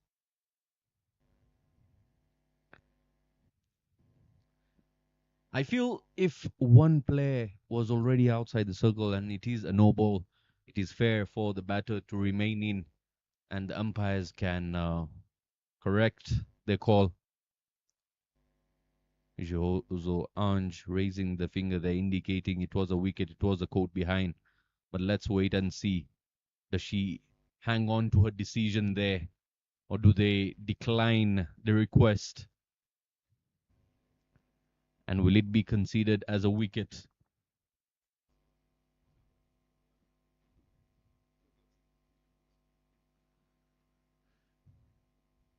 As something that might seem unfair over there. She's got to walk off. Not happy with the decision. The dugout is not happy either. Neither is the coach. Clearly, they had a long, long conversation out in the middle. And if one extra fielder was outside the circle, that is a clear, clear no ball within the laws of the game. And the decision isn't overruled by the umpires despite being informed by the third umpire as well.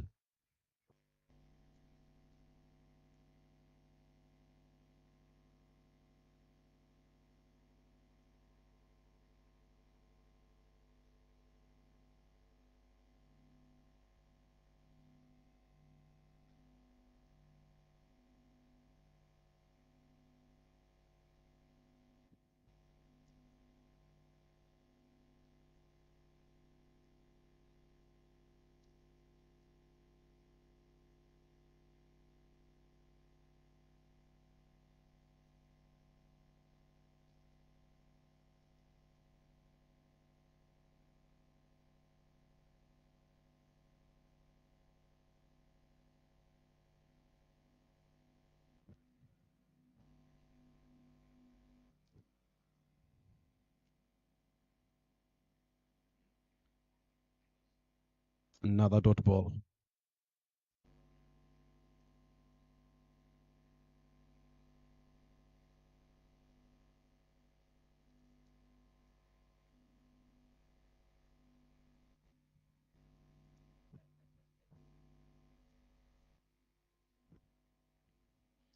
Back to back dot balls.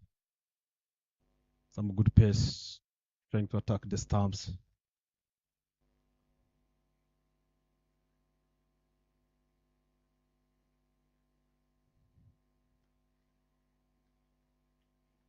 Another dot ball trying to attack the stumps again. played on the mid wicket, but there was no chance of getting a single.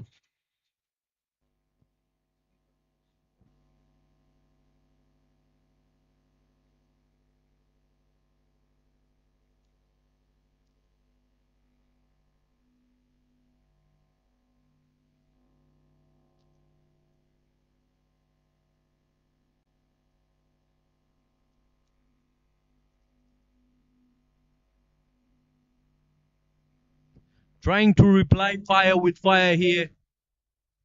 And Masimi Hawks trying to battle ball by ball. What a start they had, and so much drama that happened in that over. She began with a boundary, powerfully striking it. What a start she gave her side, giving the Ingabo Knights a scare, an early scare. But it didn't last for long. This time it's in the air. Second wicket will go down, being caught very, very easily there.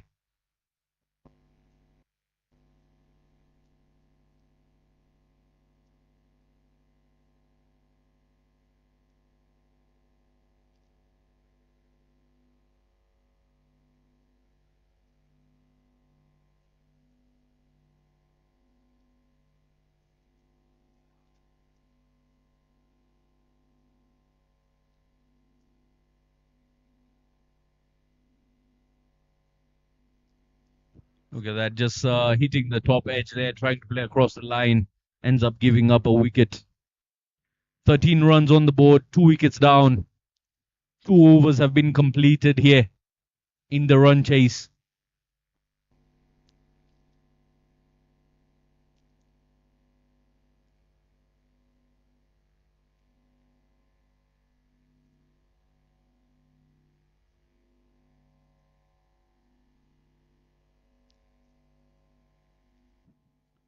Skipper coming in to bat after Tanya.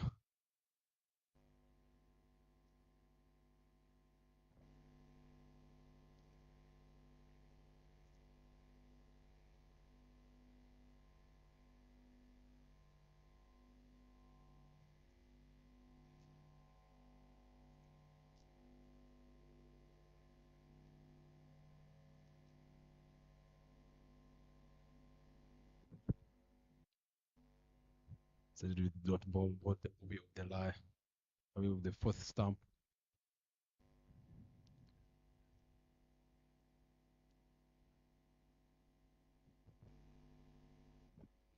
She can keep attacking those stumps with the swing she got. She was the ball that goes away. That's the one I've been talking about. Well played by young girl.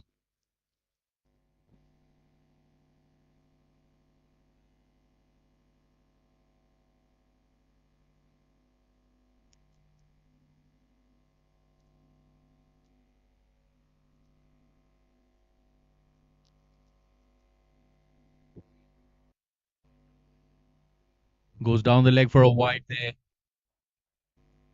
Bimenyimana Dian trying to swing the delivery from around the pads. Doesn't get any movement on it.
Beautiful shot. Beating the fielders there. The running hard. We'll be looking forward to picking up runs here. Just 2 runs coming off it. Due to some technical issues, this digital scoreboard is having some difficulty, but it will be up very, very soon. Till then, we'll be using a manual scoreboard there, allowing us to know the total and the flow of runs here.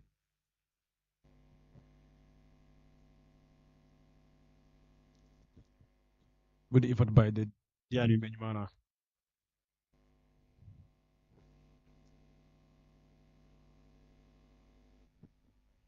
3 overs done. The score is 16 for 2.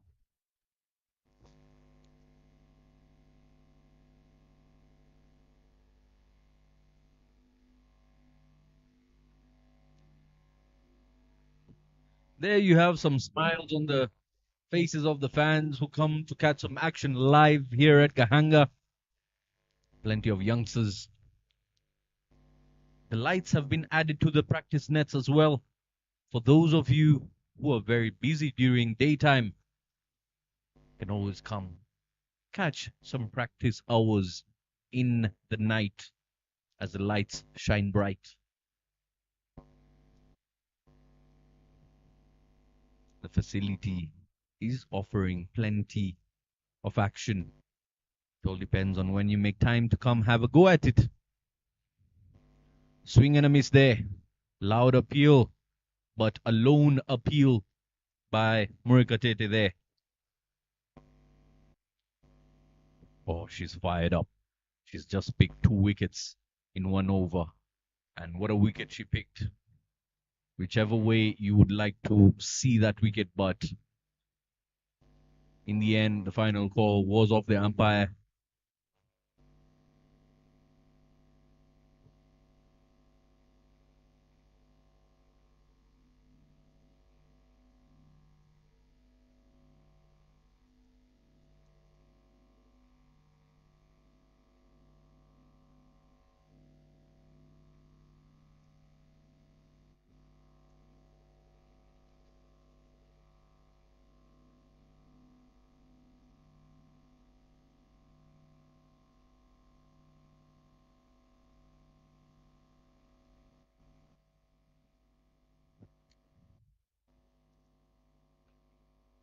Shot, and that has gone for 4. Pounces on it very, very quickly. Powerful looking shot. Shot of length, and her eyes lit up the moment she tracked it, and bang to the boundary road for 4.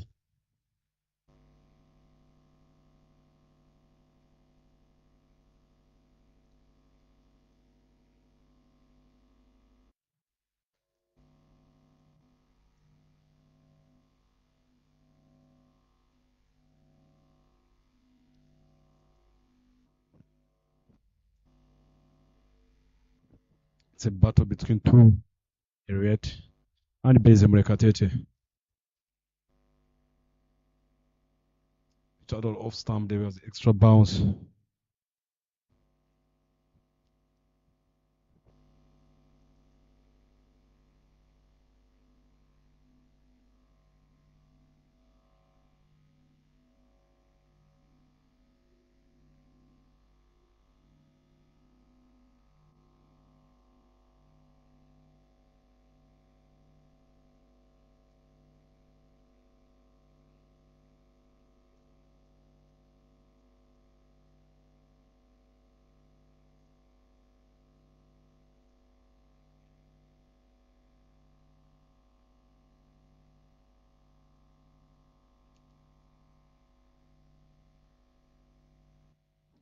One more delivery to go. That's only considered only 4 lines.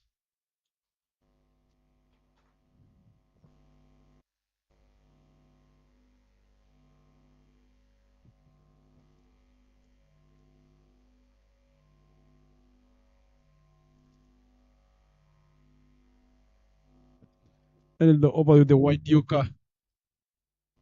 4 overs gone. The score is 20 for 2. Very, very quickly, they're moving for the run chase here, and that start that the opening batter has got them to a soft spot. Mutoniwase Clarice, 13 of just 7 deliveries, but what an impact she created, striking the ball at 185.71, setting the tone of the run chase. Should stay focused on the flow of runs here, not lose too many wickets along the way.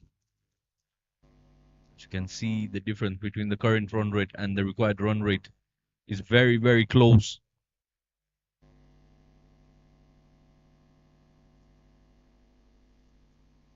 Wingavire on strike keeps that one on the ground. So that is something that they will need to restrict the amount of dots. And Ingabo Knights will be applying as many dots as possible.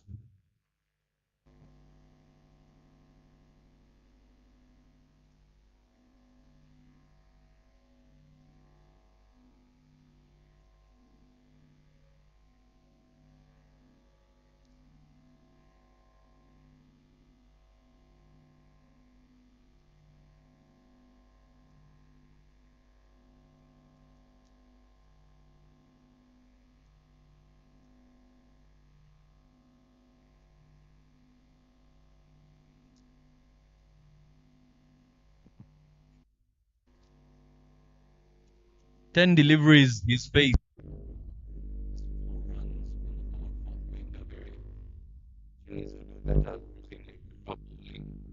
Absolute of an over here. Was keeping it tight till that extra came through. Third time in a span of couple of hours. Given flowers to the ladies here. They tend to go the opposite way. The clear bat first on that one. Umpire will not be interested. 98 in 93. Mathematically and in cricketing terms, very, very possible, Bryson. That's true. As long as the captain and winger is on the wicket. Smash this one out of the off stump. The chase is on. All the way to the boundary. Those are 4 runs. Yeah, they will need more of those. Look at the impact a boundary creates. It strikes fear in the opposition fielder's mind. You can see that she saw the land and gave it a tongue. Just beats the fielder at covers there. Just enough to get it over the boundary ropes for 4.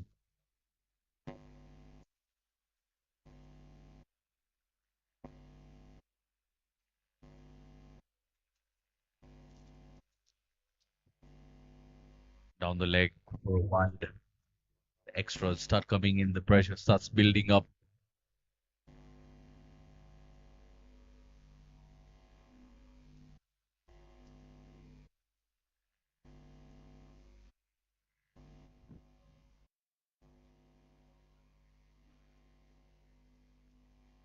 Five overs gone.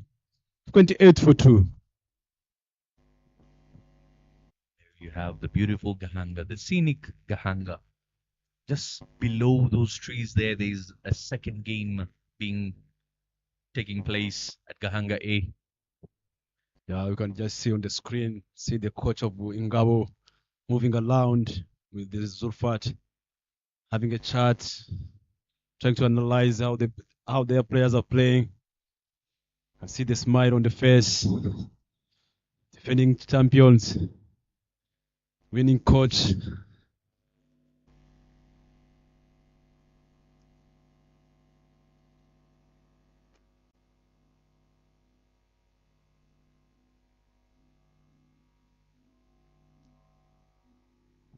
They need to keep up the momentum here.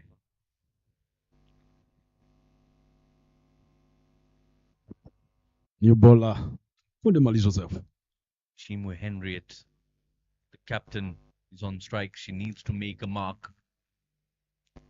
if she can build the momentum and chase down this total here.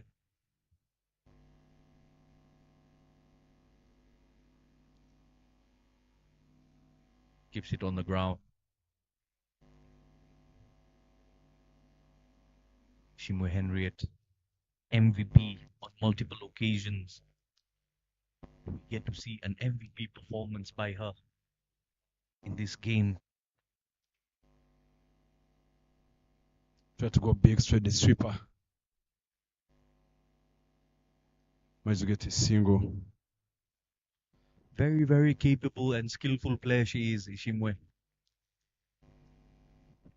Everything's still possible. It's still early on, as long as she's still batting. If Ingabo Tamali, if she stays on the wicket and making sure they're just getting closer to the line it's required. Now it's 6 point something. It's going to be easy, 6.27. They just keep going closer, and they sit together on the wicket. I'm telling you, Mr. Zaid, you can watch a good game today. Tumukunde was very expensive in the morning game, in which the opposition successfully chased down the total against batters like Fanny and Ishimwe Giselle.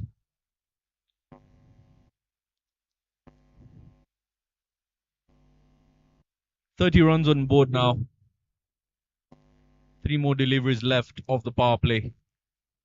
Trying to keep it away from the arc there. Plays it on the ground to just keep the scoreboard ticking for a single.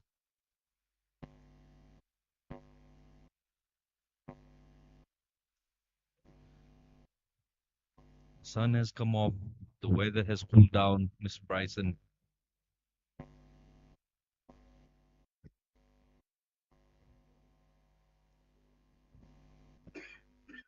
Klaus Mukunde, the left arm spin.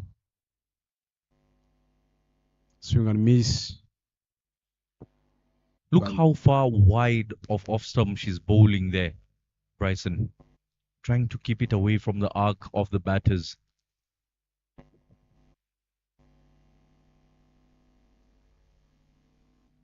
Pick this one for Excellent there's a work. chance of run out, but the throw wasn't effective enough. Managed to get 2 runs. Yeah, excellent work in the deep there, not allowing the ball to go onto the boundary ropes.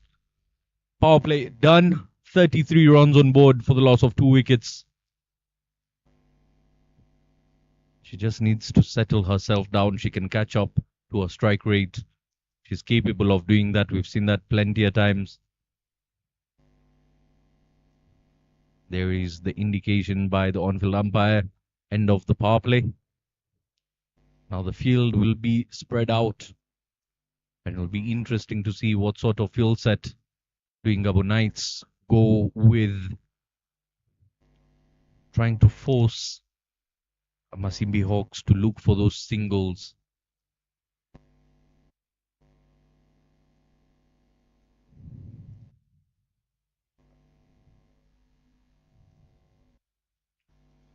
A clumsy bit of work there. Butterfingers in the outfield, allowing the batters to pick a run where there was none.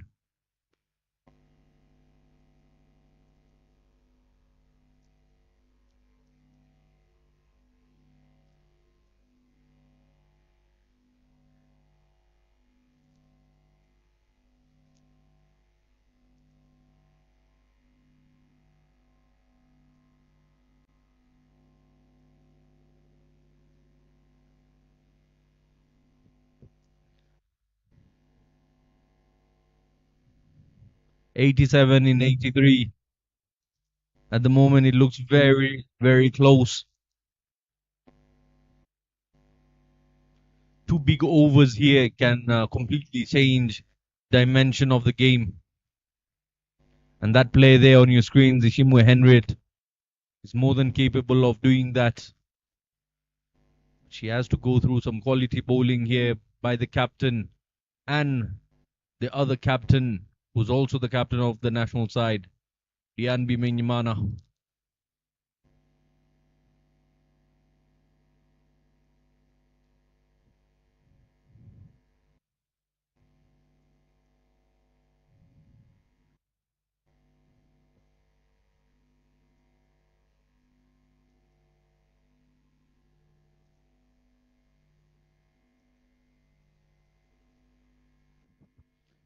back dot balls. 87 runs in the balls.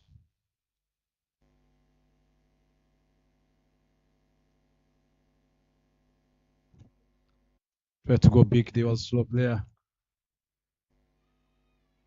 That's slope feeding by Mleka. The table is. You can't do that as a senior player, I'm telling you. So much power, Bryson. So much power behind that shot by Ishimwe Henriette. She goes through the first fielder who was standing at the brink of the inner circle. Look at that. Just backs away and pumps it onto the leg side. Yeah, not the right technique for stopping the ball there.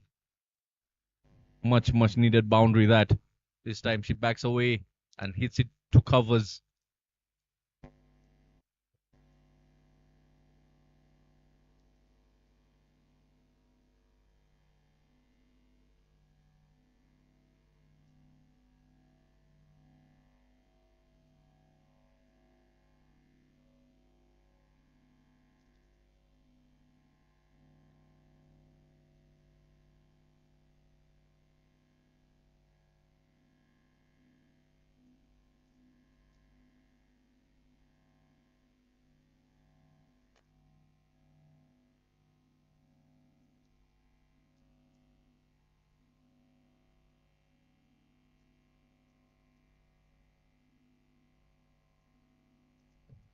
Seven overs done here. It's 38 for the loss of two. Wingabiri alongside Ishimo Henriette forming a small partnership that is giving hope to the Masimi Hawks here. Mukunde gave away just 5 runs in her previous over, her first over that she bowled. This time she started with back-to-back dots.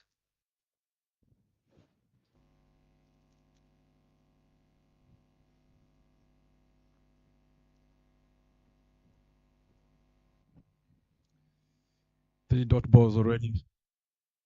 Kunde looks quite fresh this time compared to the morning game.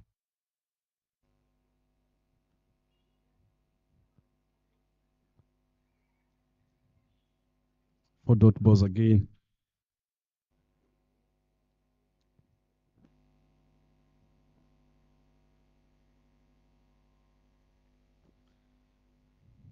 Wingabiri there having her struggles on, missing everything. Look at that ball. That was supposed to be an extra run, but she stretched it out and then turned it into a legal delivery because of making contact with it. And that is what Ingabo Knights are trying to do. The strategy here is being really useful. They're trying to keep Ishimwe Henriette off strike. This time in the air, and it's been taken. The problems, the miseries come to an end. 22 deliveries it took her to score 10 runs and depart.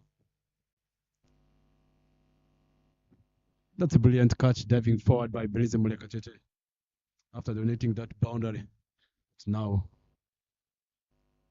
she paid off with that catch. Yeah, very skillful dive. Never easy diving forward. And it's not the softest of fields as well to be taking a dive on, but she did it really well. 8 overs have been completed. 38 for the loss of 3 wickets. Look at that. Kept her eyes on the ball, full body stretch, and held on to it even while going down. Really well executed.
Play this well to this pass. Just managed to get a single.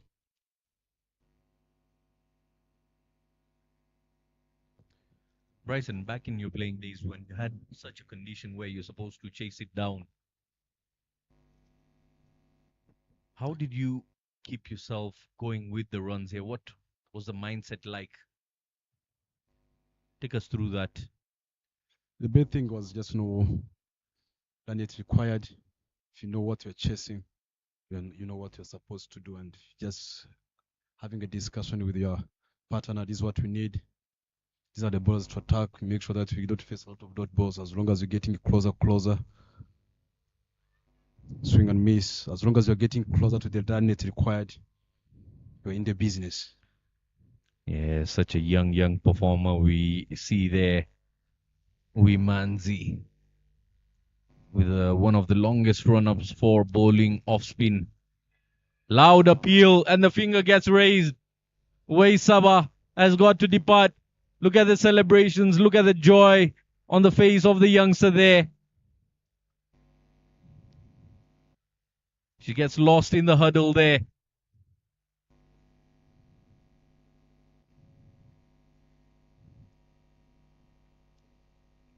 $39 for the loss of 4 now.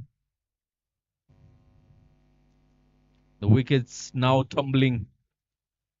Saba Clementine has got to depart for a duck. Look at that. A float over delivery. No turn on it. And a baited delivery outside off stump. She opens her arms, requesting for a wicket. And the umpire raises the finger. That brings in Sabimana Silvia.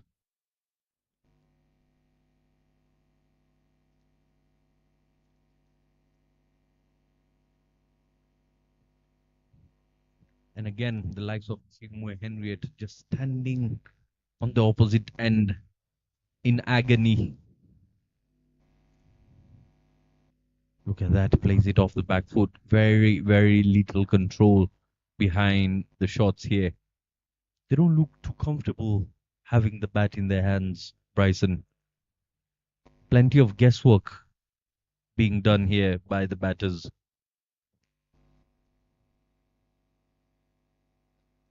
In the air. Oh, just spins around the fielder there. She pushes it.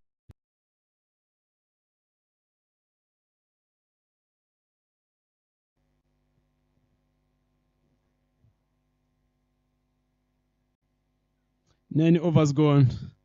41 for 4. That's the pressure why sometimes you see some of the batters.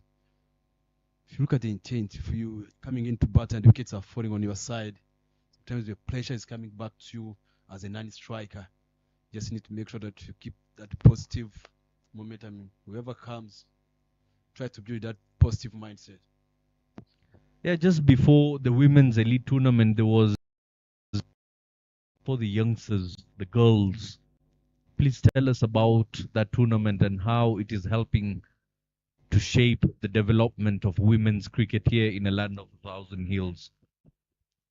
Yeah, it was just the tournament that played in the Legions under development programs, under the development manager. There are other DOs, development officers, they play qualifiers in their Legions. It was the under 15, the under 17, Seruka and Juruka. They played qualifiers in their Legions. Then they select the top team because of their 5 provinces in the country. Then the top 5, the best out of the top 5, they select to come and play the national level. Then that's where even we select the under 19s. Excellent bowling. That's the time. That's where even the coaches in the high performance select the new talents that's coming in, and it's all about making sure that everyone is playing cricket wherever you are. And in the long run, Bryson, what is the vision behind such a project? Good shot straight there. That man straight to the long on. Managed to get only 1 run. If you look at just all about making sure that they are hidden talents don't get opportunity to play, and even letting the game to be known outside the Legions. even for the future, having other cricket being played that side, or maybe forgot to like place like Chinhila. One interesting thing I would like to ask you, Bryson, is how is it received in such communities, the game of cricket, when they think and hear about this game of cricket where the game is played with a leather ball and a wooden bat, something that they have never heard of, being the first ever generation to witness the game of cricket? How do they welcome it, and what is it like for the newcomers to the game? That's excellent point by Tom Konde. Just if you just going back on your question, if you look at just I'm gonna use it like an example. If you look at the Chinia, how the game have impacted the community, the parents, the students now. Shot, the ball is up in the air, the catches the call. Yes, taken it by the captain himself, herself. What a catch. That's the end of the what's up, Jumana Silvia.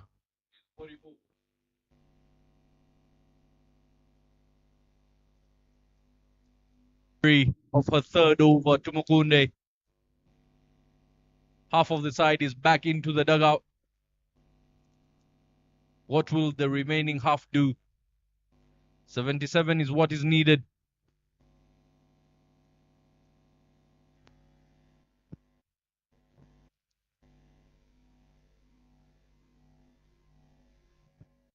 If you look going back on your question, if you look at before people see people coming with the badge, what's that game? What's it all about? But the more they continue playing cricket, they saw their kids starting following the game, starting even paying off to the players, seeing the players going to play representing the country. They're seeing the players, some of them starting getting like contracts. People are gaining from the game. Parents are gaining from the game. And the life of the players has started changing. And if you look at now where cricket level it is now, I can't even just tell you. Even you can just saw with your eyes. If you look at the infrastructure that is coming up, 2 grounds, there's Intare, IPRC, and more projects are coming. Straight as a Nero. What an effort there, but the ball wins the race. It's gone for 4 runs.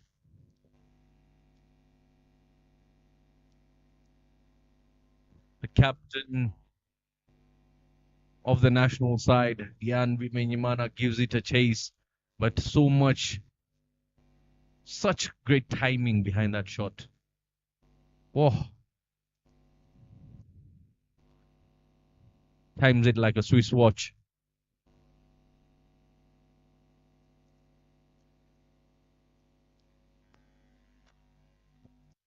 The youngster who picked up a wicket in her previous over gets welcomed with a boundary, bowling against Ishimwe Henriette, bowling a float of a delivery, and it gets clubbed all the way to the boundary ropes. 17 of 20 deliveries. Zaiturichi Nadine is out in the middle, joining her as a new batter. Once again, drives that, but keeps it on the ground.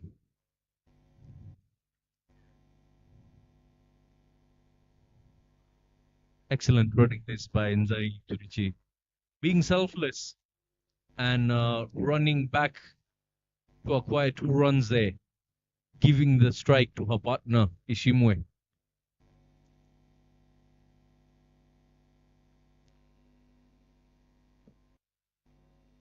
This time she powerfully hits it onto the leg side. Excellent work by the fielder. So much power behind that shot. She does well to hold on to it.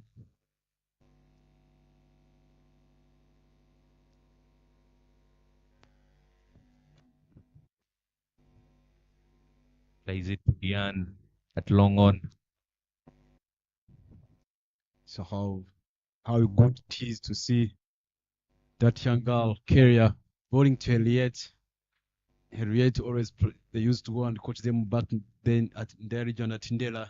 They saw Harriet growing up as a senior player, and they saw Keria growing up as a kid. And look at now, she's bowling to her in the Little League. Really amazing to watch. But it is the 11th over, and 50 runs have been crossed by Masimi Hawks here. Zaituriji not able to convert that into a single.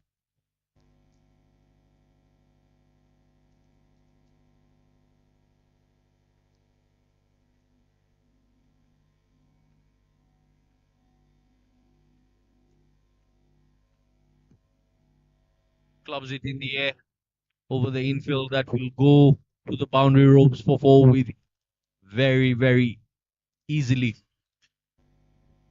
Very easily done there by Nzai Turichi. Nadine. Loose delivery there by the youngster. Look at that. Bang onto the leg side. The vacant region there. The ball could easily go to the boundary ropes. 55 for 5 after 11. 66 needed in 54 deliveries. Still very possible. And as long as Ishimu Henriette is out in the middle, the fear is going to stay very much alive.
Played this well.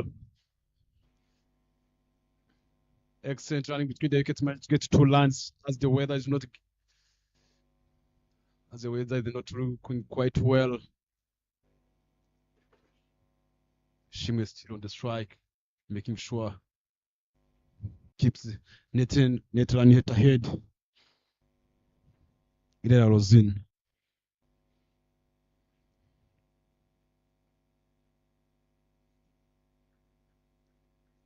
That's a dot ball straight to the bowler.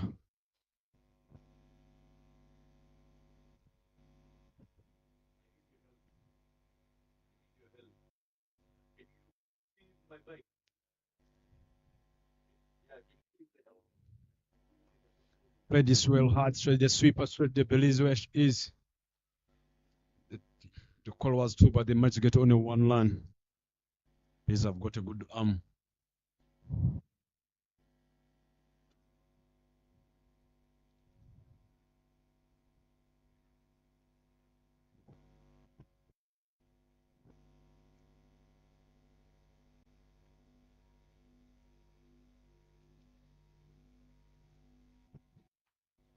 Two more delivers. Played it hard. Straight to the deep mid wicket. That's a good run in between. They just managed to get to a single.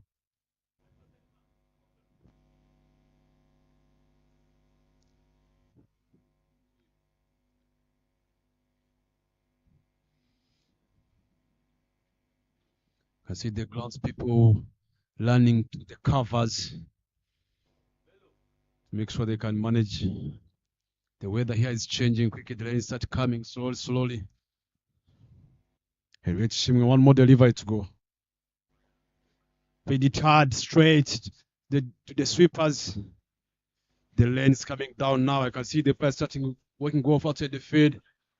Covers being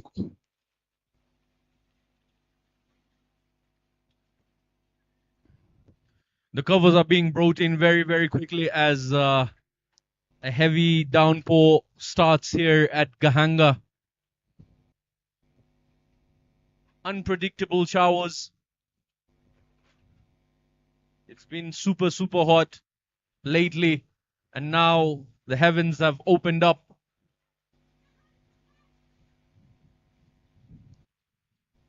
The game will be paused due to that.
This one is coming.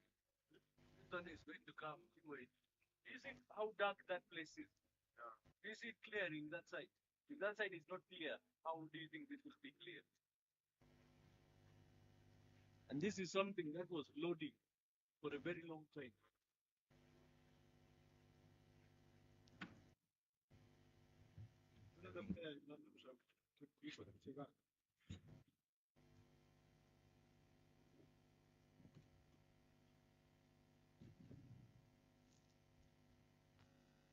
Yeah.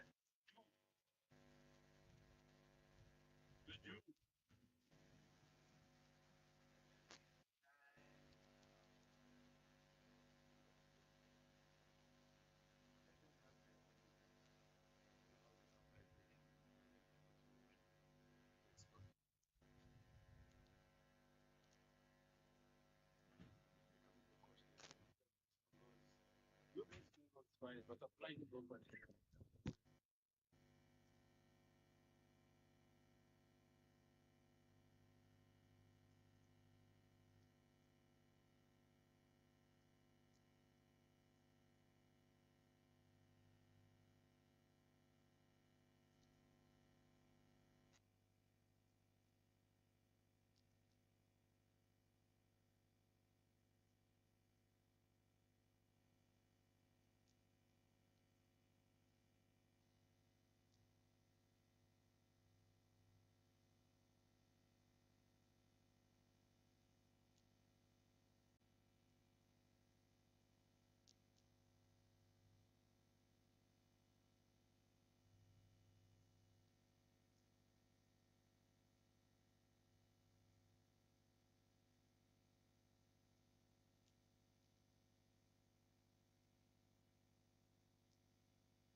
Respect.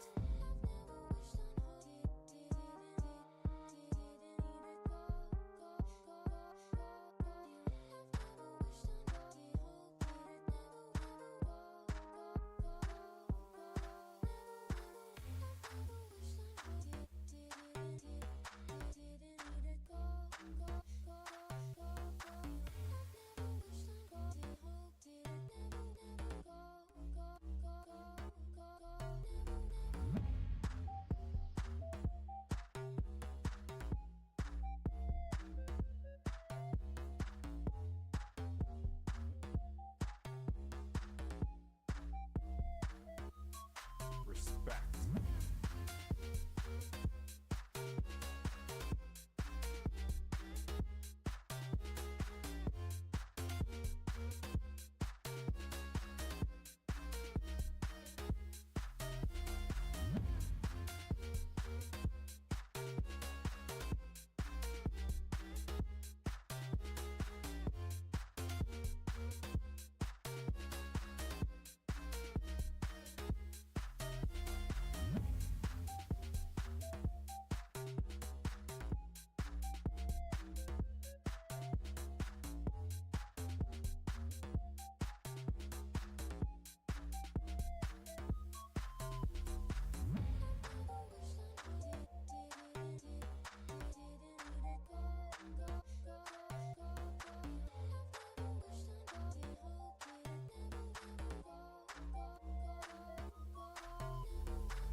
Respect.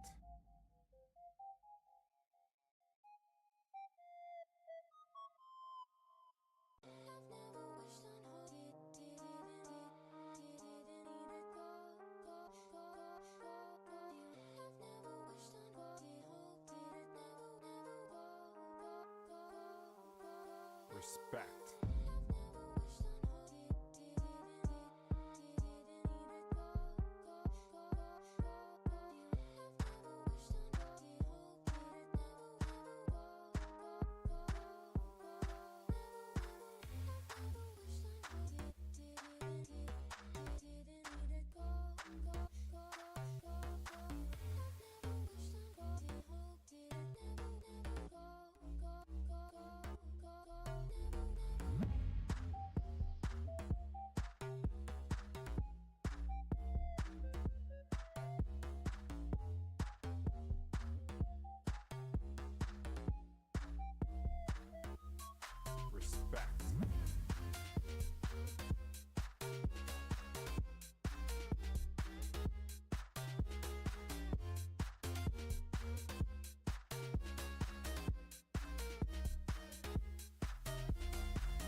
Respect.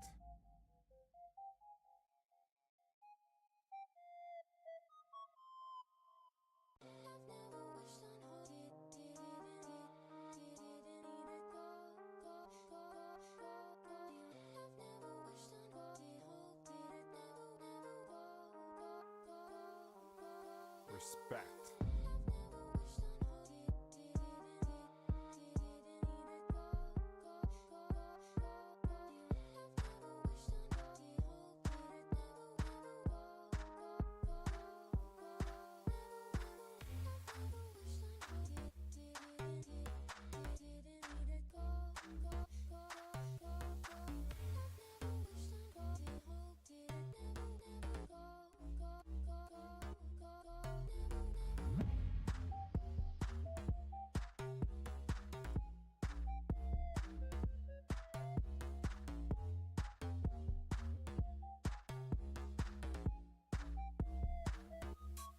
Respect.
Respect.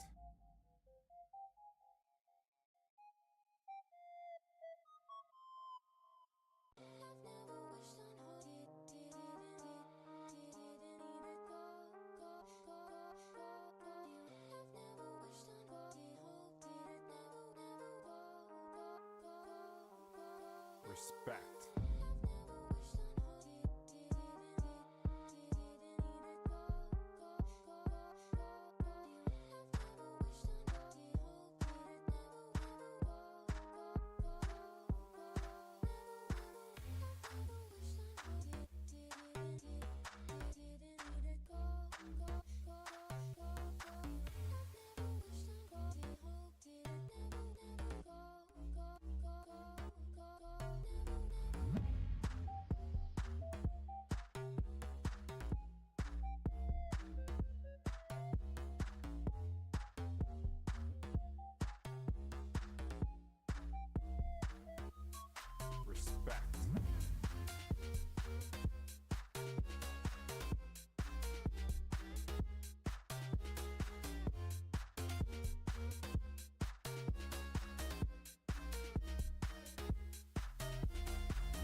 Welcome back, everybody, once again to the action here. We've come back after the rain interrupted the game. It was a passing shower, but the game will continue. The new reassessed total to be chased is 39 runs in 4 overs of play. The scoreboard will be corrected and it will be posted up there. I'm Zaid Khan, and in the commentary box, I'll be joined by Mr. Bryson, who's coming back after the break, and he's had a good conversation with the match officials here. Please let us know what the conditions are saying. That's what the Deers brings. They're just going to play 4 overs and 39 runs required here. Got the captain coming into ball, the national team captain, Gianni Menyumana, trying to go big over the extra cover.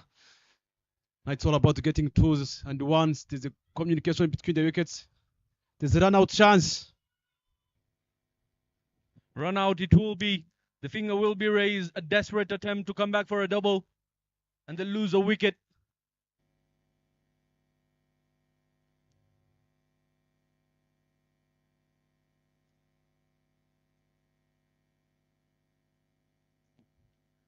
The rest of the bowlers can be allowed to bowl 3 overs. Only one bowler will be allowed to bowl the full quota of 4 overs. So it'll be interesting to watch which bowler gets the go-ahead to bowl the full quota. Just having the confirmation from Vicky Prajapati there. Look at that accurate throw. And how quick did Dian Bimenyimana take off. Looked like a tight call there, but the decision has been made. This time clubbing it down to long on. Come back for a double. Another run out. And another run out. 2 in 2. They're turning it on. Ingabo Knights. The wickets are going down very, very quickly as possible. 2 balls, 2 wickets, 2 run outs being completed here. Exceptional fielding by the captain in the deep. An accurate throw, and what a completion. Some of the risk planning between the wicket. I've got to be more smart enough. If you haven't connected the ball well straight the fader, you have got to understand the non-striker is, if she's backing Ari, not getting this back run out. Yeah, the bat was floating in the air, and an accurate throw there by Dian Bimenyimana. Battling against time. And hits the bullseye when needed most. Clubs that once again, same area. Will they cover it? No, it just skips through for a boundary. Abahozo, the new batter in, comes in with a bang. Cow corner, 1 bounce for 4. What a shot. Picked it well, straight to the gap. Look at on the replay there. Well timed. Straight in the gap. The outfield is quick. Even if the speed is almost 120 km per hour, you have the ball bounces. There's an extra speed. Yeah, they need to cover it back. 33 needed in 21. Those boundaries are very, very important. Ishimu 100, the key wicket, is still out there in the middle. Big swing. Goes over the fielder's head. Will it go for a 4? Yes, it will. Back-to-back boundaries after back-to-back wickets here. Oh, what drama has the rain turned on here? Got on the replay there, trying to go big. Here, the ball was over her. She's still the height issues, but she can do better than that. She never tried to jump. And then they change her immediately right after that. If it was another fielder, she would have had a better chance at it, but due to physical conditions, not being able to get hold of that, and it was flying. The offer was very, very quick by Ishimwe. And this time she clubs it, and clubs it for a maximum. That's a biggie. Second maximum of the tournament being played in the very same innings here. I'm telling you, Mr. Z, that's what we know Harriet on that. Where there's a pressure, that's where she started rising. 42 of 33 balls. What a shot. Oh, that is pure, pure muscle. And that has gone a long, long way for half a dozen. Look at that. Not near the boundary ropes there. Just trying to keep calm, trying to keep the momentum going here. Can see Henriette requesting the umpires to just normalize the flow of the innings and not take too long, because it gets a bit of time to get the blood rushing and things going on the pitch here. She's in the mood. She's into the 40s. Can she take her side over the line here? What a run chase we're witnessing.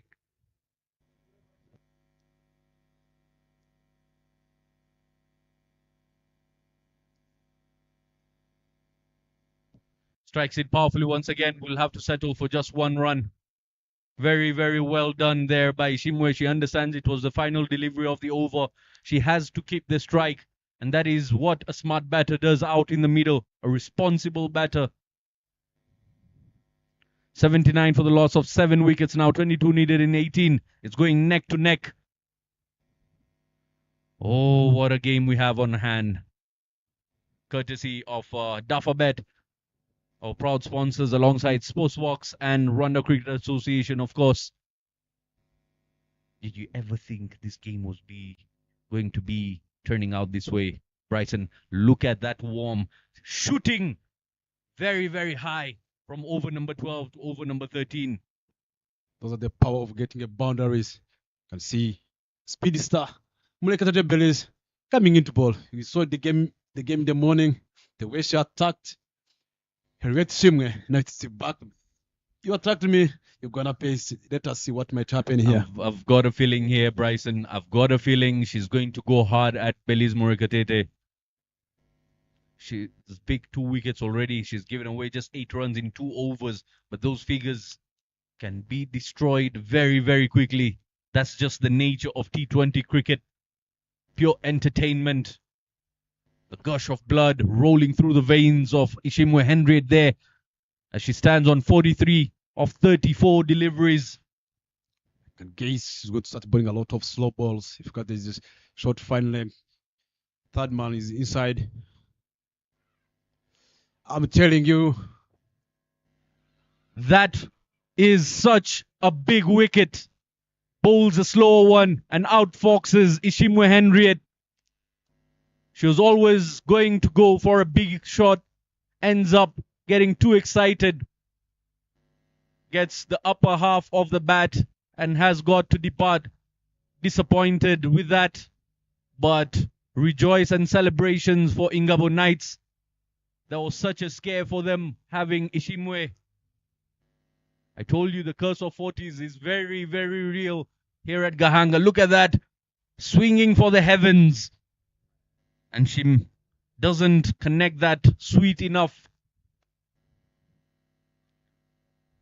New batter in, Ingabire. Both batters haven't faced a single delivery yet. And that makes the task that much difficult. That's what always a pace ball should be doing at this particular time. The ball is hard. If you bowl quick, you can edge all the way to the boundary. But moving the pace on that ball and hitting the right areas, letting the batters to make their own mistakes, to use their power here.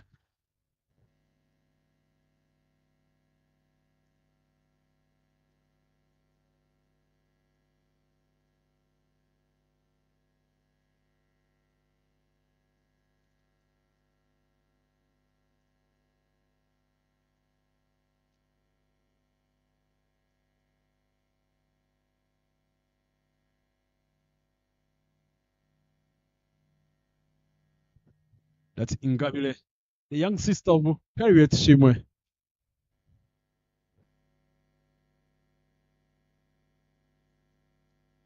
Swing and a miss there. Getting nowhere close to the pace of Morikatete there. She's picked up 3 wickets.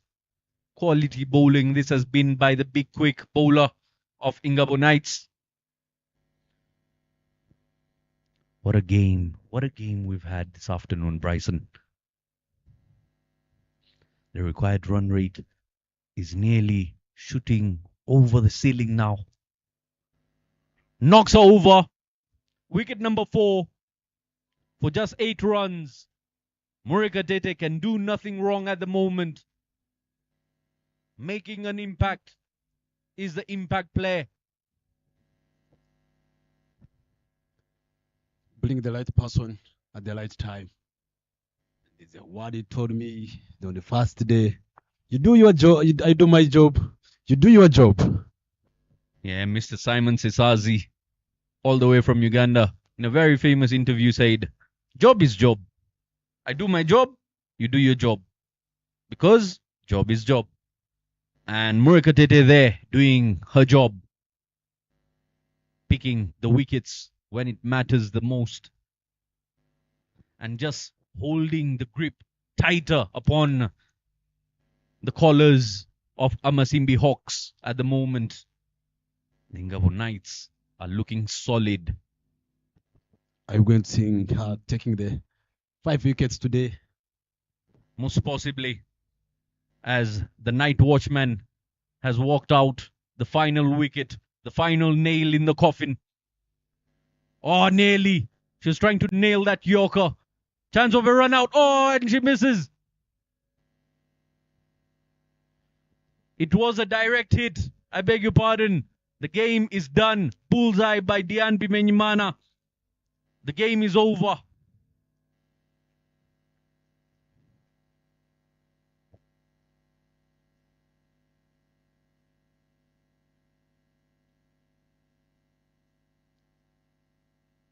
Look at that attempt. Direct hit and the bail just falls off.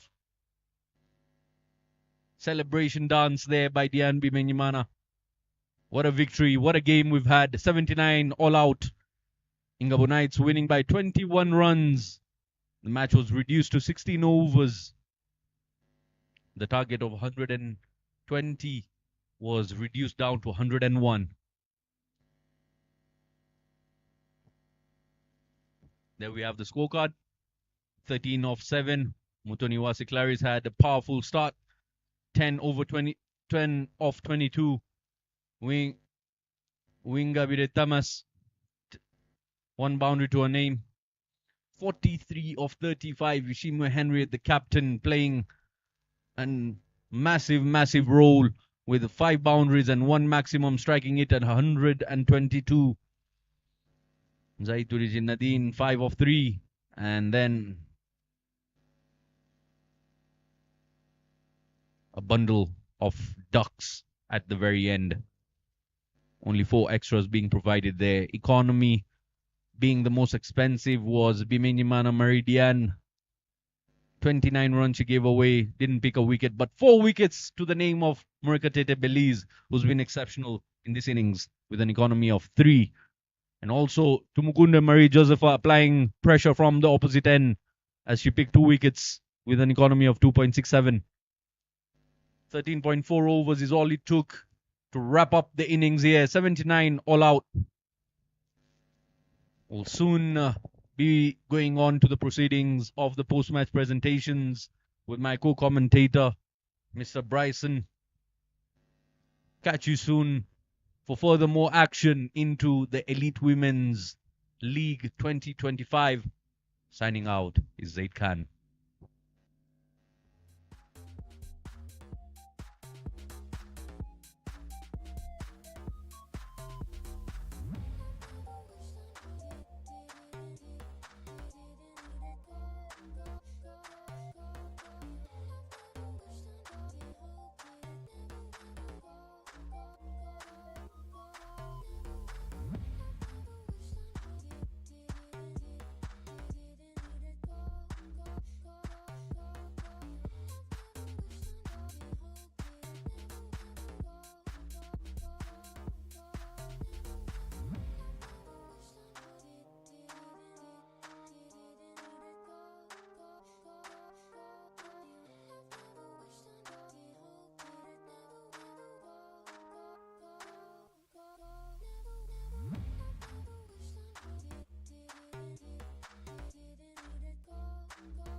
Good afternoon. I will come here for the post-match presentation. It was a good game between Masimi Hawks and Ingabo Knights.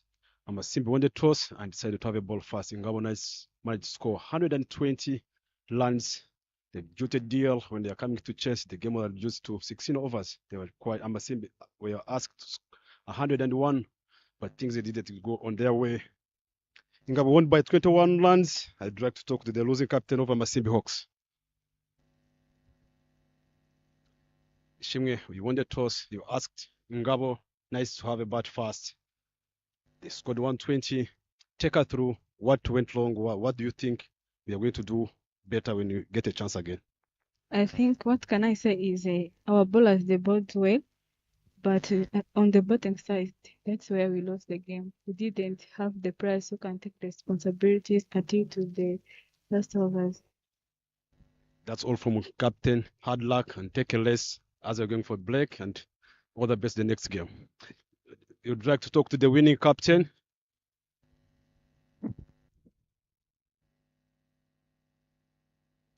Congratulations, Ilal Lozin, winning this game, scoring 120 runs on the board with a bat with your team. Take us through the performance of your team. First of all, I'm thanking my team for the best performance they shown up. For first inning was good inning to watch, having their Baileys finishing up with those maximums and boundaries, and also with the ball we started very well, picking up our wickets, and that's what I think took us into the game.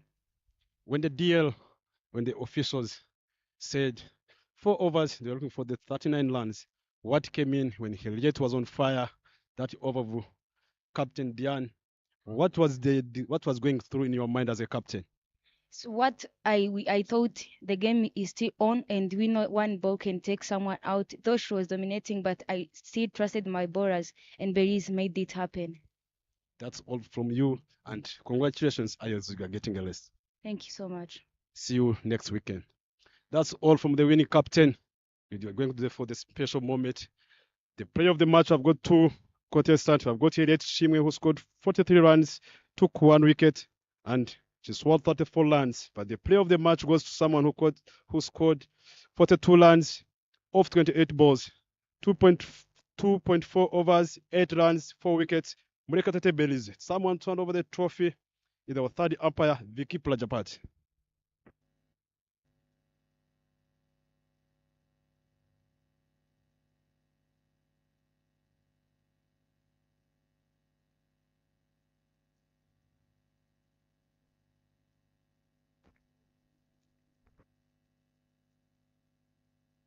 Stay there, Mbreze Murekatete. Congratulations, Mbreze Murekatete. I can see the smile, the joy on your face.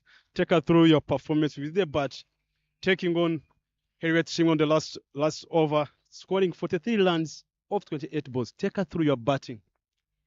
Yeah, for batting, I don't think I did a lot of things. It's just a matter of taking responsibility for getting some more runs for my team.